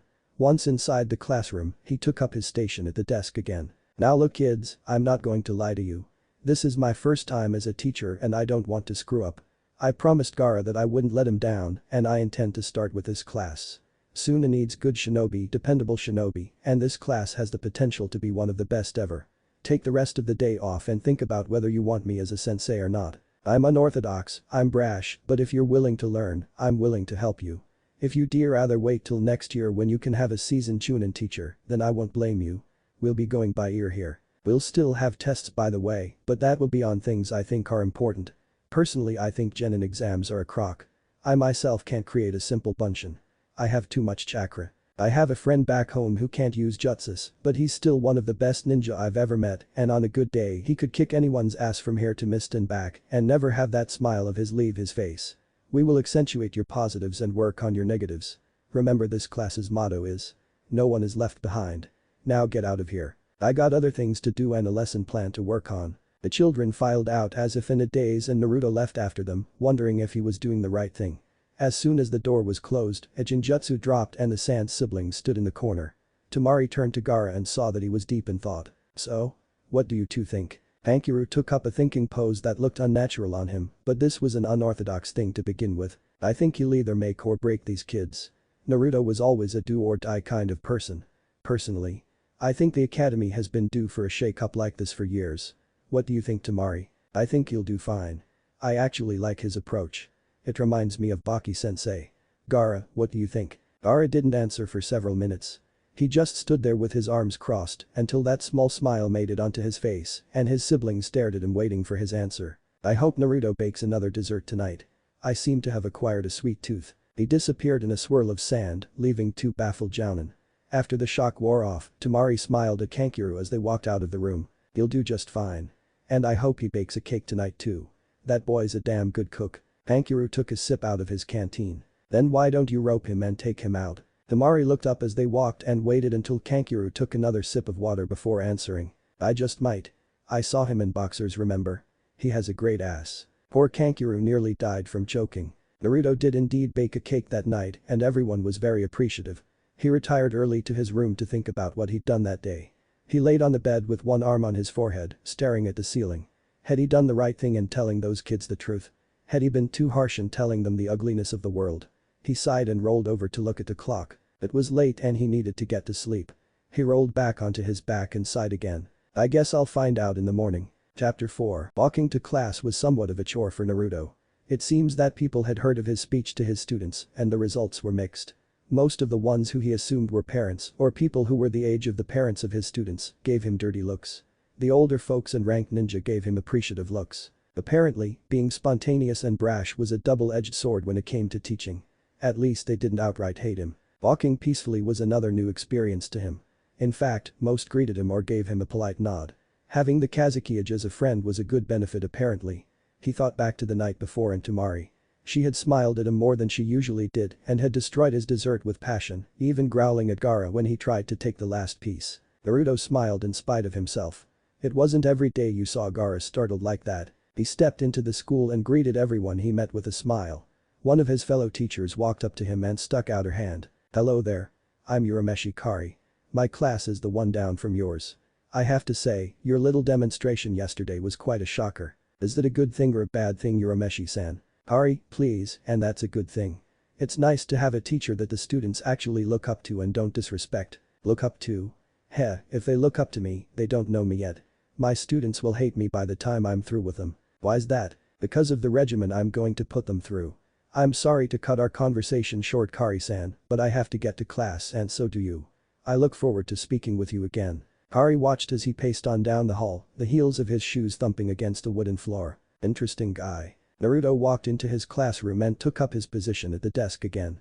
He was pleasantly surprised to see that all his students had shown back up. They were indeed a surprising bunch, he'd expected at least 4 or 5 to not come back. He smiled at them and walked to the blackboard. "Good morning class." In unison, they all chanted "Good morning Naruto-sensei." His smile grew a little wider. "Naruto-sensei." Yeah, he liked the sound of that. He faced them again and put his hands behind his back. "Now do you all remember what I spoke of yesterday?" "Good, good. Today will be our first official day of training. I will be with all of you and will do an assessment of your skills. But first, let's all go outside. Follow me. Opening the door, he turned to see them still in their seats and raised an eyebrow in annoyance. Move your lazy asses and get outside. They all squeaked and flew past him. Chuckling to himself, he followed them out and found them in a line, facing the building. Ah, excellent form. I'm glad that you all know how to stand at attention. Now, to begin, you're all going to do 5 laps around Suna. Once you're done, we'll begin with a few light calisthenics and then you'll sit as I lecture on a topic. Once I'm finished, and it'll be brief since I hate to sit still, we'll begin working with each of you individually. This will be our regimen for the mornings. Now let's go. Follow me. He heard little to no grumbling as he jogged away. That was good. It seemed that these kids took him seriously. He smirked as he led them on their run around the village, which he was sure would wear them all out. What they didn't know was that their training had already begun. This was to build their endurance. The light calisthenics when they got back were to stretch their bodies out before they got into the heavy stuff. The lecture was because he hated to read textbooks. If his former senseis had only used the approach he was going to use, he wouldn't have been half as pathetic as he had been. After about 2 hours, their run was through. Many students looked about ready to collapse, but Naruto was proud to see a gleam in their eyes, a look that was filled with determination. He led them through some jumping jacks and stretches and then had them sit in a semicircle around him as he began that morning's lecture. Now I'm sure most of you are tired and you rightfully should be. Just remember that all of you are 8 years old and are a beginning class. The fact that none of you dropped out of our run speaks wonders about you. I'm proud of all of you. As we go on in the years to come, it will grow easier and we will set new goals to supersede those we have surpassed. I want you to listen carefully as I explain something to you. Despite their tiredness, he was pleased to see them all lean eagerly in for his lesson. Do all of you remember what I told you about shinobi being emotionless tools yesterday? Good, you all remember. I don't believe that, not one bit. Emotions can help you in a fight as much as hinder you. It's simply a matter of knowing when to use them. Anger can blind you, but it can also help you gain strength to win. Sadness can burden you, but it can also drive you to succeed. Do not forsake your emotions, for that is folly. I, myself, am a very emotional person. I seem to be driven by them. But I use them to my advantage. Tell me, class, what makes a person strong? The answers ranged from ninjutsu to muscles, and Naruto sighed in annoyance. That is a typical answer. It's true that those things can make you stronger. But they will never allow you to break the glass ceiling and become a great ninja like emotions can. The truth to gaining strength, the real truth, is that to become strong you must protect your precious people. When they are in danger, you can overcome any obstacle to save them. I was told this by a very wise person who died before their time. I took his words to heart and hold them closely to this day. Naruto-sensei, who was this person? Naruto smiled sadly and looked toward the scorching sun. He was my first friend, someone who I could identify with. His name was Haku, and he was the apprentice of the demon of the bloody mist Mamachi Zabuza. Haku was a kind, gentle soul and loved his master greatly. He would have done anything to help him achieve his dream, and that is what made him strong. But even great ninja fall prey to emotion and in the end, even though we were enemies, he couldn't kill me. His heart was too soft, too kind. And yet, he got strong because of Zabuza. Haku was a child thrown away. He came from Mist, where bloodlines were despised and anyone who had one was killed. His mother was from a clan whose line allowed them to manipulate ice. His father killed his mother and then tried to kill him, but Haku slaughtered his father in a moment of panic. He wasn't wanted. Then Zabuza found him and wanted him for the very thing that everyone else hated him for. Zabuza was not a good man, but he took in an urchin and nurtured him, fed him, clothed him, gave him a purpose. He was precious to Haku, even if it was only for those reasons. With him Haku felt wanted. That's not to say Zabuza loved him. Haku was a tool to him, that's what he told Haku and himself. But deep inside, Haku was the son he never had and it pained him to see Haku die. The day Haku died, snow fell in a land that had never seen snow and Zabuza died, wishing with all his heart to see the boy in the next life. I hope he made it there. I hope those two are together and I hope they are happy. Purity. That's what Haku was, pure as the snow, and with the snow came a pure start for a country on the brink of decline. Naruto looked at his students and sniffed. I hope you all take Haku's words to heart. Shinobi are not gods, we are men and women, flesh and blood, and we take life and we give life. We love and we hate, we kill and we protect. But never forget that to become strong, you must protect those precious to you. If you aren't strong enough to defeat someone, then it's because you haven't found someone precious enough to you yet. When you go home today, I want you to think about who is precious to you. Tell those people you love them every day, because as a ninja, you never know when your last day will be. Think of those you will leave behind and honor them every day. I'm an orphan. I had no one until I was nearly 12 years old. But here, in Suna, I hope to forge a loving relationship with someone. I want to find precious people here. I have 3 already, but I want more. Love is meant to be spread, hatred is meant to be contained. Never take your life for granted. This is the lesson for today. Think about your goals as a ninja, and before that goal, make this your golden rule. Protect those precious to you. If you do that, you will never fail, no matter what you do. And you will all be splendid shinobi. Naruto looked out over his students and saw that they were all deep in thought. He couldn't believe how good teaching felt. It made his heart swell to know that he was molding these children, that his teachings would guide them in life. Clapping his hands to get their attention, he summoned enough clones so that each child had one. Today we will work and see where your chakra control is. Once that is found, we will begin exercises to build up your reserves. We'll work on Taijutsu tomorrow. I'm not the best at Jinjutsu, but I'll find a Jinjutsu specialist and we'll have them help us. Now then, let's split up. The children all picked a clone and spread out. Some were passable with chakra control, while others were abysmal. A couple actually had rather decent control, but he chalked that up to small reserves. Once it was found where their control level was, Naruto called them all back.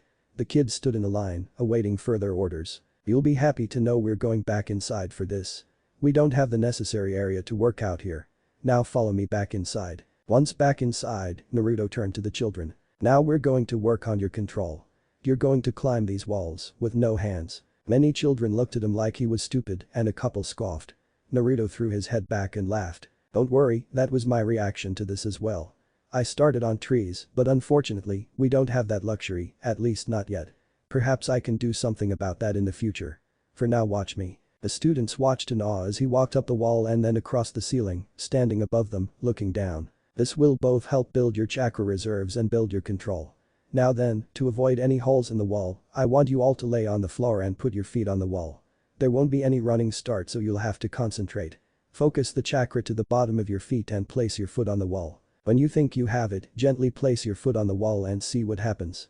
If you feel it begin to stick, and you will feel it, then put more weight on that foot and concentrate on the other while maintaining that level of chakra output.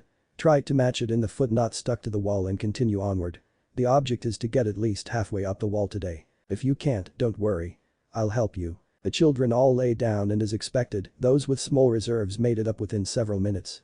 They could not, however, maintain it for long before flipping to the floor and lying down again. The ones with bad control struggled. They would put a foot on the wall and test, but couldn't seem to get the right level. The clones stood over them, encouraging and giving instructions. As lunchtime rolled around, every student was able to at least get off the floor. They looked discouraged, but as the clones poofed away, Naruto eased their fears. Don't worry about getting it on the first day. I didn't learn this until after I was a genin. It's not something that most people learn until later. I want you guys prepared though. Go to lunch, and after you come back, we'll start on another lesson. Be back in an hour. Naruto walked into Gaara's office just a few minutes past noon and saw that the Redeed had a table against the wall laden with fruits and meats. Drooling from the mouth, he headed towards the table only to have a wall of sand appear in front of him. It's rude not to announce that you're here before diving in. Fine. I'm here. Can I please eat now? I'm starving. Look at me, I'm wasting away. I highly doubt that. Bring me a plate over here when you come, I need to finish reading this document. Naruto piled the plates with as much meat and fruit as he could carry and made his way to Gaara's desk. He swept some documents out of the way and sat Gaara's plate down in front of him, receiving a grunt of appreciation. Or at least he thought it was appreciation. Munching happily on his meal, he waited for Gaara to finish before striking up a conversation. Grumbling under his breath, Gaara signed the paper with a flourish and put it in his outbox. He grabbed a slice of cantaloupe and sighed contentedly. So, how go things at the school? It's alright. The kids are uncommonly sedate and willing to learn. I don't understand it. Perhaps it was your little speech you gave them. You heard about that. Gaara nodded and reached for a slice of ham. From numerous sources. I'd say you scared the stupidity right out of them. That's a good thing though, so don't go getting mopey. It doesn't suit you. Well, I just hope I'm doing the right thing. Have any parents complained about me yet? 1. He's a grandfather and legal guardian of one of your students. He remembers me way back when I was still a bloodthirsty killer and doesn't like people like you or I. He's stuck in the past and wanted to pull his grandchild out. Of course, I told him where he could go if he didn't like it. He caved with little difficulty. You used your sand on him, didn't you? People should not be so foolish as to believe that just because I am young, that I am a pushover as Kazekage. I don't take being told what to do very kindly, no matter if they are my elder or not. You still shouldn't threaten people, Gaara. It'll only reinforce his opinion of us. Gaara sighed and looked at his friend as he munched on some grapes. You're too kind for your own good, Naruto. It'll be the death of you someday. Perhaps. I'm sorry Gaara, but I have to return to class. My clone says that the students returned earlier than I thought. Very well. I shall see you this evening perhaps, if my duties don't keep me here all night. Alright. Later. As Naruto walked back to the classroom, he wondered what he could show these kids. He decided that starting with the basics was the best thing to do. Since he'd already made them do control exercises today, they should be able to do henge with no problem. Nodding to himself that was indeed the correct path to follow, he walked inside to find his classroom in utter chaos. The children were talking and laughing amongst themselves loudly. He gritted his teeth. The clone had dismissed itself prematurely. Next time he'd leave 2 clones to avoid this. The kids never noticed as he smoothly glided to the desk and leaned against it, his arms folded against his chest. The more he listened to the pointless banter, the more irritated he became. He thought of using his former sensei's big head jutsu, but decided to test a theory that Gaara had that these children actually respected him. As quietly as he could he uttered 2 words. Be still. As if those were magic words, all the kids turned in their desks and faced forward. It was amazing, the power he held over these children. Only Konohamaru had listened to him with such rapture and attention. He coughed into his hand and looked over all of them. We'll begin with our last lesson of the day. You will all learn to perform henge.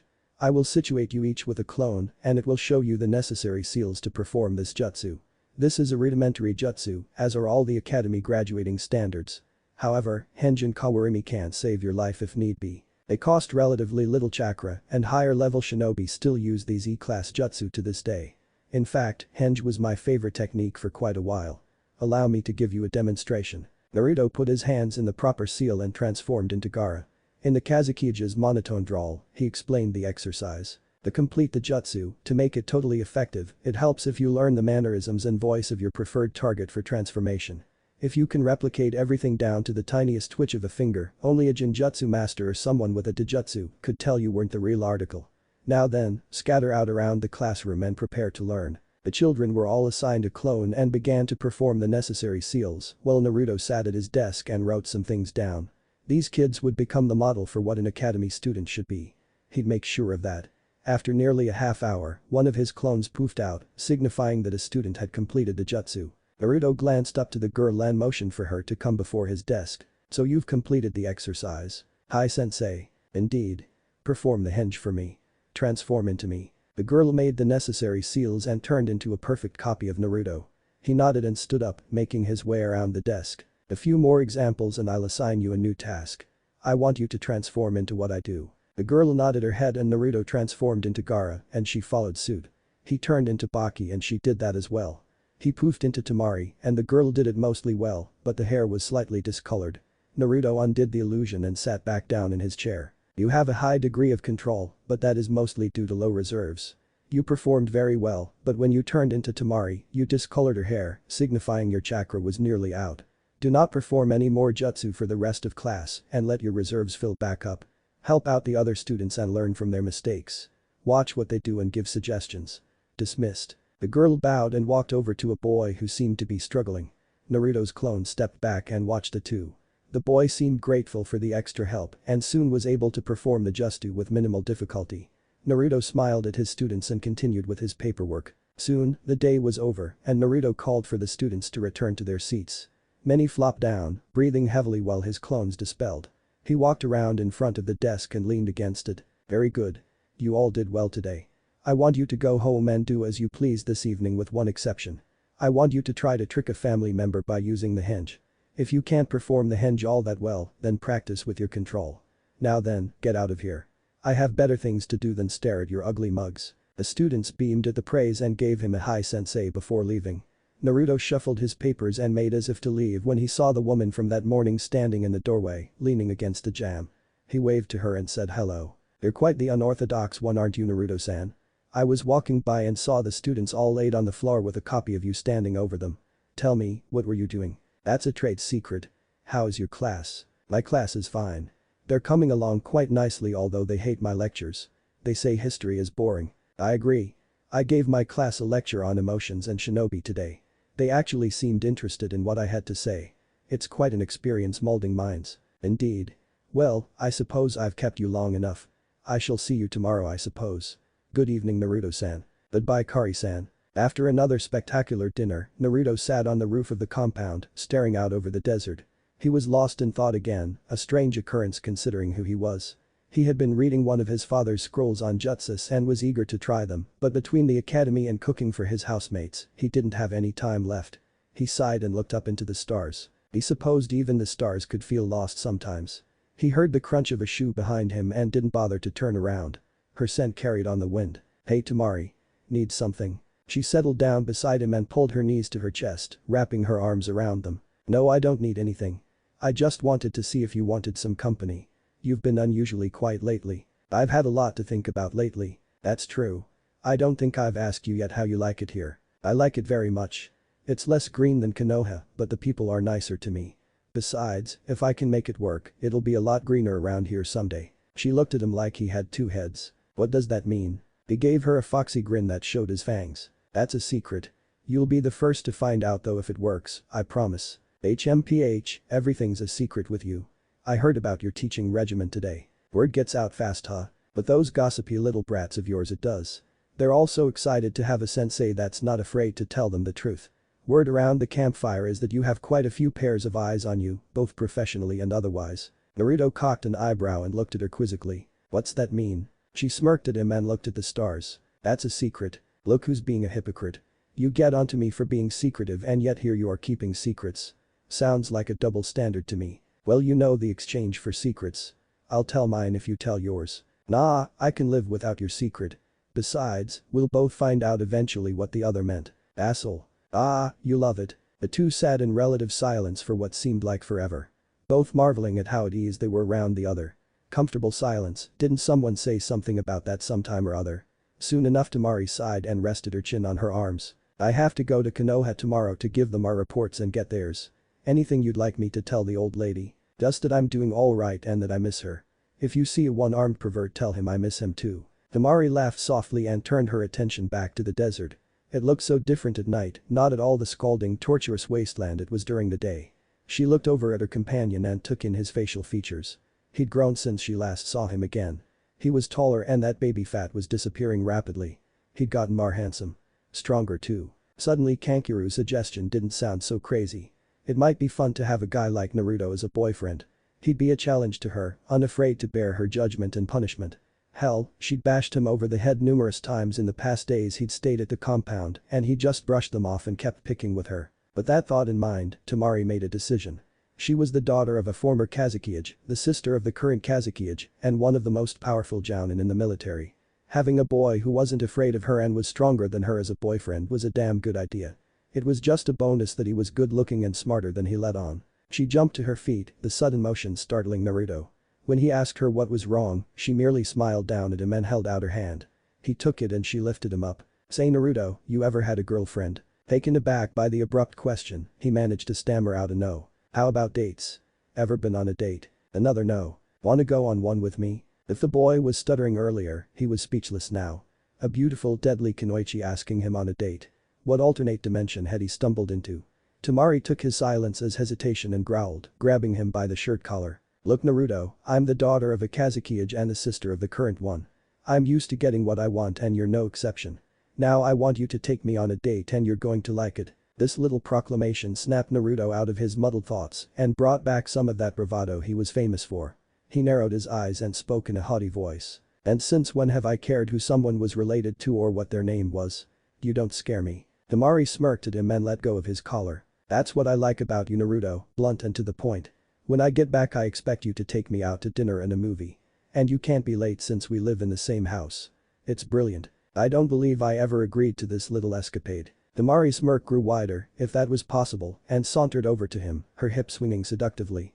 Naruto gulped when her hand found its way to his cheek and pressed against his face as she fluttered her eyelashes. "But Naruto, I wanted to go on a date with you. Please. Pretty please." She did a victory dance in her head when the poor boy nodded dumbly and she released the hold on his cheek, patting it a couple of times. "See, that wasn't so hard now was it? You're a good guy Naruto, and I expect to be treated like a queen." Naruto smiled and rubbed the back of his head sheepishly. He couldn't believe he let himself be suckered like that. Is there any other way to treat a lady? Temari smiled softly before going back downstairs to her room. "For your sake there better not be another way. You know what I'll do to you afterwards, and that's after I make you promise on a make-up date." She smiled sweetly while she gave her threat and walked downstairs to her bedroom. Naruto sighed in defeat and lay back again to stare at the stars. It seemed a few winked at him, as if they were laughing merrily at his predicament. He walked downstairs and was just about to open his door when Temari poked her head out of hers. "Oh, before I forget, you have to dress nice too. We're going to a really nice restaurant." Naruto started to protest before she shut the door and went back to sleep. He grimaced and opened his door, locking it behind him. As he lay down on the bed, he could have sworn he heard the puppet master next door snickering through his wall. Damned eavesdroppers. He picked up his mother's scroll on gardening again and smiled. If he could get a plot of land and the jutsu worked, he'd plant a lot of flowers. Wonder what Temari's favorite flower is. Chapter 5. Naruto had begun the day by getting to the academy ahead of the students and watching as they filed in while he stood upside down on the ceiling. Being spontaneous as an instructor was pivotal to his approach. If he did the unexpected, his students would never be bored, always wondering what he was going to do next. With that in mind, he waited and watched as all his students faced the front, waiting for him to come in. Smiling at their willingness to learn, he cut off the chakra to his feet and dropped to the floor. To say the children were surprised to see their teacher fall from the sky was an understatement. Necks immediately cracked upwards to see where the hole in the roof was that he had come through. Not finding one, their eyes asked the unspoken question. Naruto chuckled and put his hands behind his back. "Well then, good morning class." "Good morning Naruto-sensei. Good to see you all. Did you all do your assignment last night?" Heads nodded, indicating that most were able to pull it off. Some heads hung in defeat since they hadn't managed to trick their families. Naruto scowled and clapped his hands. Now, we won't be having any heads hanging in my classroom. You're all beginners and if you didn't do it the first time, keep trying until you do. I don't ask for anything other than you try. Now then, I'm going to make clones and I want you to show them that you can hinge into at least 3 different shapes. If you have any trouble, they will assist you. He quickly made the clones and they began to watch the children. A couple struggled and were straightened out soon enough. The problem was either too much or too little chakra. Once their little problem was stomped out, Naruto clapped his hands and the class faced him again. "Okay, we're going for our morning run now. Everyone outside and do 5 laps around the village." The children complied again and ran around the village. They finished their run and stood in a line, some puffing, some huffing, all tired. Naruto led them through their calisthenics and told them to sit. "Alright kiddies. Today, we're going to be doing taijutsu. Now, personally, I have no style. I'm a brawler by nature. I go in and I try to beat the crap out of the other guy. If I get hit, I get hit. But that's me. I'm going to be taking notes on you. I want you all to pick a partner and spar, light contact only. Many of you are from families of ninja, and I'm sure you've been shown some form of martial art. Maybe soon, I can get an assistant that can help with taijutsu forms. We'll worry about that later though. Now, split up." The kids broke into pairs and began to spar, with a Naruto for each couple. This continued until lunchtime, when Naruto went to Gaara's office. It was quickly becoming a habit for the Jinchuriki. With lunchtime over, Naruto motioned for the kids to lie on the floor and try to walk up the wall again. The next day would be covering the hand seals. He'd only shown them how to make the hinge, he hadn't shown them the seals and the proper usage of them. He'd rectify that tomorrow. He sighed and looked out over his students. "I wonder how Temari is doing." Said Kunoichi had finally arrived in Konoha and was walking to the Hokage's office.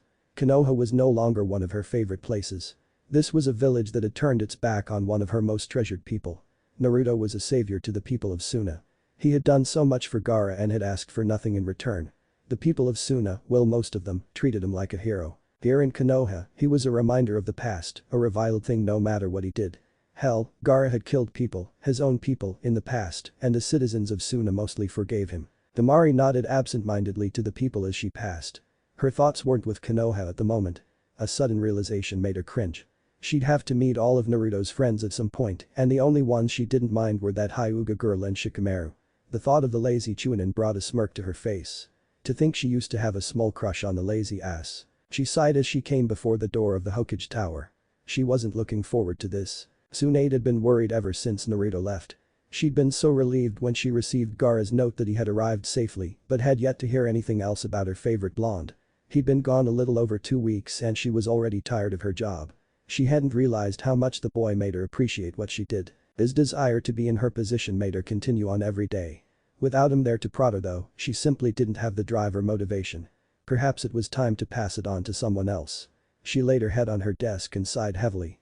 Maybe she could move to Suna too. Temari opened the door after receiving the okay from Shizune. She had been expecting Tsunade to be asleep as she'd found her like that several times. She was not expecting to find a depressed woman sighing into the veneer of her table. Temari coughed into her hand and shut the door behind her. Tsunade raised her head off the desk, her vision obscured by a paper stuck to her forehead. She growled and grabbed the offending object, balling it up and throwing it across the room. Temari smiled at her childishness and took a seat. Now Tsunade-sama, did the paperwork really deserve that? Tsunade glared at the kunoichi in front of her, trying to melt her head with her stare. She hadn't wanted to be disturbed by anyone and had thought she had told Shizune that. It was then that it dawned on her that Temari could give her an update on Naruto. Her face lit up and she smiled at Temari, slightly frightening the other blonde due to the mood swing. How's Naruto? Is he doing alright? How's Suna taking him? He hasn't done anything stupid, has he? Temari sat there dumbfounded for a moment. She'd known that the Hokage liked Naruto, but to the extent of wanting to talk to him above diplomacy. Who'd have thought? Don't you believe that we should talk about business first, Tsunade-sama? Screw business. I want to know how Naruto is doing. I could care less if this village burned to the ground at the moment. Temari gasped and looked hard at the older woman. Tsunade-sama. That is most improper for one of your station. Tsunade sighed and leaned back in her chair. Temari, please, just tell me how he's doing. Temari smirked and suppressed a giggle. She couldn't wait to tell the old bat this. We have him teaching at the academy. Silence. Total silence. Silence from Tsunade.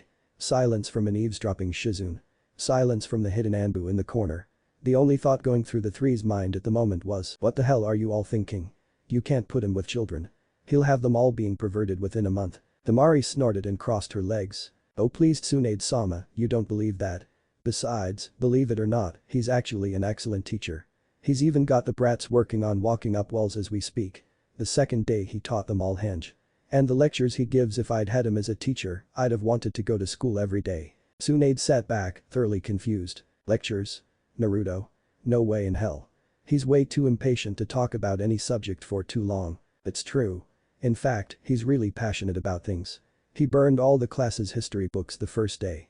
Said if they wanted to learn about history, do it on their own time. He'd be teaching them how to be ninja.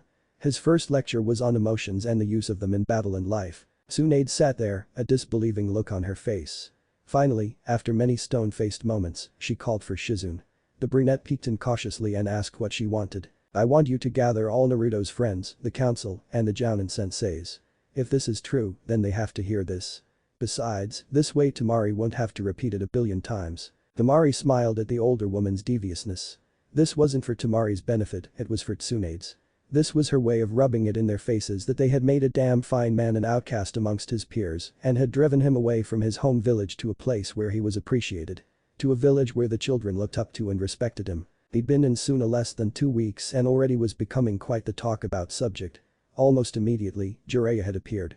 If something was said about his apprentice, then by God, he was going to hear it. Temari watched as they all filed in, the young, the old, the teachers, the detractors, and the friends.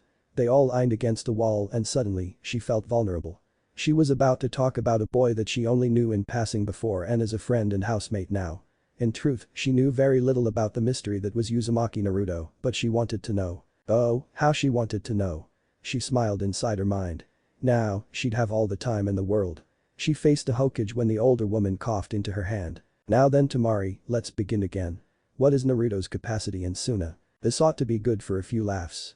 Thought Tsunade. Naruto's capacity is that of a Chunin school teacher. The cricket would not have dared to break the silence that permeated the air in that office. Not until one Nara Shikamaru snorted and gave his opinion in his usual slow drawl. Uzumaki Naruto, a teacher. PFFFTT, that'll be the day.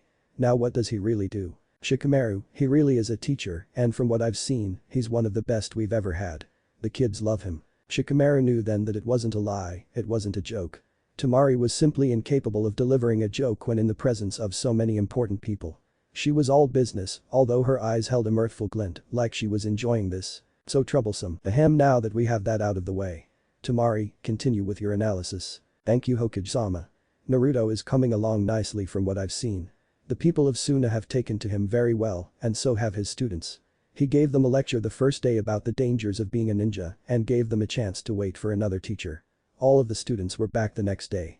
He's currently teaching them the basic ninja techniques and advanced chakra control. Sakura spoke up when chakra control was mentioned. That wasn't Naruto's strong suit. What do you mean by advanced? How old are his students? He's teaching them to walk up walls. And they're 8. He has a beginning class. This caused a slight uproar among those present, particularly the council. How could the people of Suna let that boy teach their children? He wasn't fit to do anything but missions. Even his friends seemed to doubt his abilities. Temari and Tsunade were fast becoming sick of it. Enough. Quiet down, all of you. Continued Temari. Naruto is a teacher and he's a damn fine one. I believe that his crop of genin will be some of the best to ever come out of the academy. His teaching style is just as unorthodox as he is and he has the full support of my brother.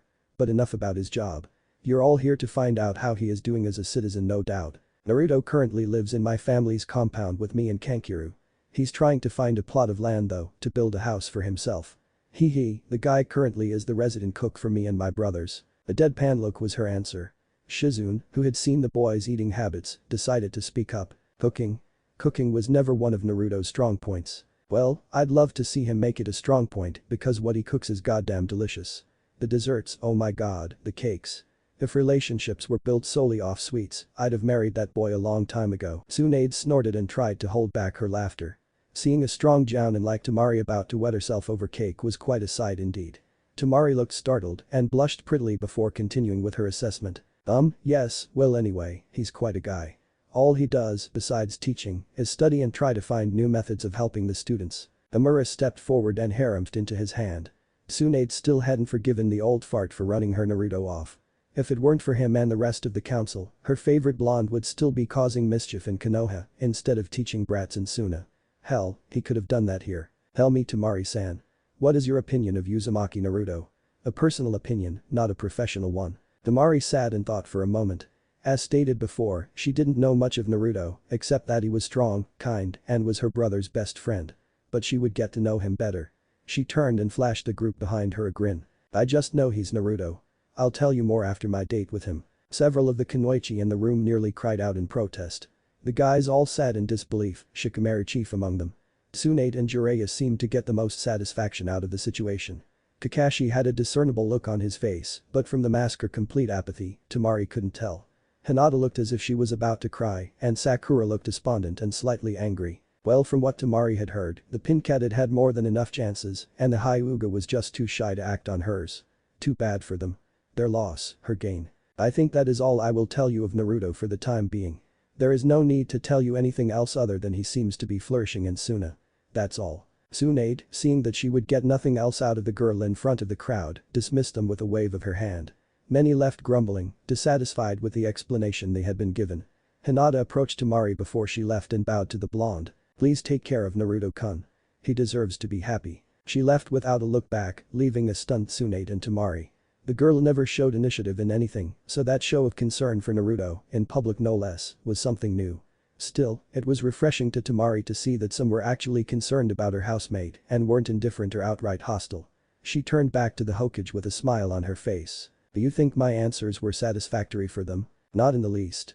Now, you're going to tell Jiraiya and me what he's actually been up to. I know that was the abridged version. Temari spent the rest of the evening telling the two Sannin what their younger counterpart was up to. They laughed at her stories about mealtime at the compound and silently praised Naruto for trying to make ninja instead of genin. Tsunade was not happy about his desire to pass on his Kage Bunshin, but didn't think he would in the end anyway. Academy students simply didn't have the chakra capacity for the jutsu. Jiraiya was quite proud of his student and made a point in his mind to visit him soon to see the fledgling teacher for himself. That would be a hell of a sight, Naruto preaching about ninja code and jutsus to a bunch of starry-eyed brats. He snickered under his breath, making the two blondes face him, wondering what the hell he was laughing about. He waved his hand dismissively. I was just imagining Naruto as a teacher. It still makes me laugh since he wasn't exactly a model academy student. Tsunade chuckled as well, but Temari frowned. Didn't these people have any faith in Naruto? Seriously, he wasn't a bad teacher. Don't laugh at him. He's actually a really good teacher and the kids respect him, which doesn't happen often in academies. Jiraiya raised an eyebrow and smirked at the girl. Oh? Getting mighty defensive of my student, aren't you? I happen to know that he's a moron, and as for your motion that he can cook, I sure as hell never saw it during our training trip. Now Jiraiya did not get to where he is by being stupid. He's quite devious and not above pushing buttons to get information. And Temari made such an easy target. He is not stupid. And for your information, he's a wonderful cook, much better than my brothers or me. His cakes are so good I ate one by myself and had a tummy ache for the rest of. She trailed off at the end and glared at the two older people, one who was guffawing without shame, the other who was biting her lip, trying not to laugh at the poor girl. Tsunade was able to rein in her laughter, just barely, when Temari huffed and crossed her arms like a child. Now, Temari, don't pout. We were just teasing you. Although, it seems you've fallen prey to Naruto's natural charms. Natural charms? Tsunade smirked and folded her hands in front of her face. Why, yes. It's the same reason Hinata found him irresistible for years. He just has a way with people when you actually get to know him. If you look beyond his bubbly exterior and see that he's actually an insecure individual who just wants to be loved, it makes knowing him all the more fulfilling because you're helping him just by being there. Temari sat and pondered on that. It was true that the more time she spent with Naruto, the more he opened up to her. But that was everybody in general. She cocked an eyebrow in surprise when the two older ninja in front of her got serious all of a sudden. As far as your date with Naruto, let me make it clear that if you intend to harm him in any way or get his hopes up and then dash them like glass on rocks, we will personally end you. Do you understand? Temari nodded dumbly. Bit overprotective, aren't you? Not in the least. That boy is my godchild and even though I'm not the best parental figure, I still try to look after him. Jiraiya gave her a perverted leer and Temari was immediately wary. Although I must say, the boy has impeccable taste. You are a delicious young thing. Once Jiraiya's screams couldn't be heard over the distance Tsunade had flung him, she turned back to her desk and put her face in her hands. Why, oh why, do I put up with that idiot and this village? Temari could only nod in silent agreement. After nearly a week in Konoha, the Kunoichi was happy to get back to her native land. She loved the atmosphere of Konoha, it was peaceful, and the scents of the different flowers were intoxicating, but the winds of the desert and the warmth of the sun on her skin always made her feel at home. She wondered idly as she walked what the rest of her bunch was up to. Gaara was more than likely up to his ears in paperwork, Kankuro was probably playing with his dolls, and Naruto should have been able to teach the children all about hand signs by now and maybe gotten them started on Kawarimi. Her smile widened when she remembered that she had a date with him. She looked at the position of the sun and it was still early morning. At her rate of travel, she'd arrive back in Suna in the morning. If she was lucky, maybe she could catch one of Naruto's lectures and see how he was still doing with the students. Listening to those lectures of his was a good way to pass the time. The boy had such a hypnotic voice, and the way he passionately made sure the kids understood was so cool. Yeah, she'd definitely try to catch his lecture. As she sat in her hotel room, in the town right outside the Suna border, she wondered about her past life and why she'd never had a love interest. It hadn't been for lack of wanting, but with Gaara's reputation, she'd never had a guy brave enough to approach her. Shikamaru did, but that was purely out of duty, and he knew that Naruto could stop Gaara if he tried anything. A reputation as a tough bitch hadn't helped either, but then, you garner that when you're a Suna Kunoichi. It just comes with the headband. She sighed when she thought of her past. Everything she had at the moment was thanks to that blonde idiot and he didn't think anything of it. He was so clueless as to just how much he changed people he met. To him, Gaara was just another person that was lonely, he wasn't a soulless killer, he was just another who had been driven to the brink of insanity and needed someone to help him. But that was everyone he came across. Naruto was totally incapable of helping himself however. He lived to make others happy. That thought made her frown. He was the epitome of the Jinchuricus. He sacrificed himself to make others happy.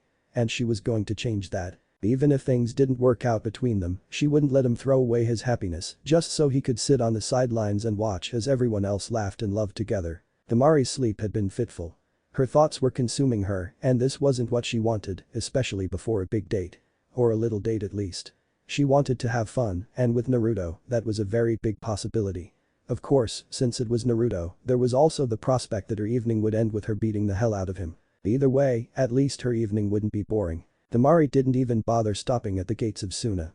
She flashed her pass, although it wasn't necessary since everyone knew who she was and looked up at the sky. Perfect. If Naruto still had his schedule, then she'd just catch the beginning of his lecture. Gaara wouldn't mind much. She slid beside the building and peeked around the corner. Good. Naruto and the kids had just finished their morning run and would soon be done with their calisthenics. Then lecture time. Deciding there was no need to hide, she leaned against the building and watched as her fellow blonde led the children through some stretches.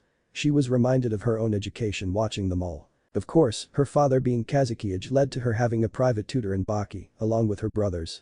She hadn't had much interaction with kids her own age, and that hurt. But seeing all these young ones trying made her smile. She watched as they all sat in a semicircle around Naruto. Showtime. Naruto had been having a good week. The kids' training was coming along nicely and they hadn't complained when he suggested they study history in their spare time. To him it wasn't important, but then again, it never hurt to study past battles and apply it to your current strategy.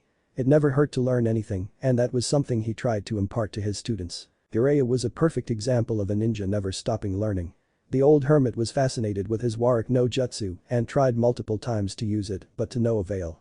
It didn't mean he stopped learning though. Naruto looked out over his students and beamed them a smile. He still refused to learn their names, but he was quite proud of them. The other academy teachers had requested that he alert them when he was about to give a lecture, for what purpose Naruto didn't know.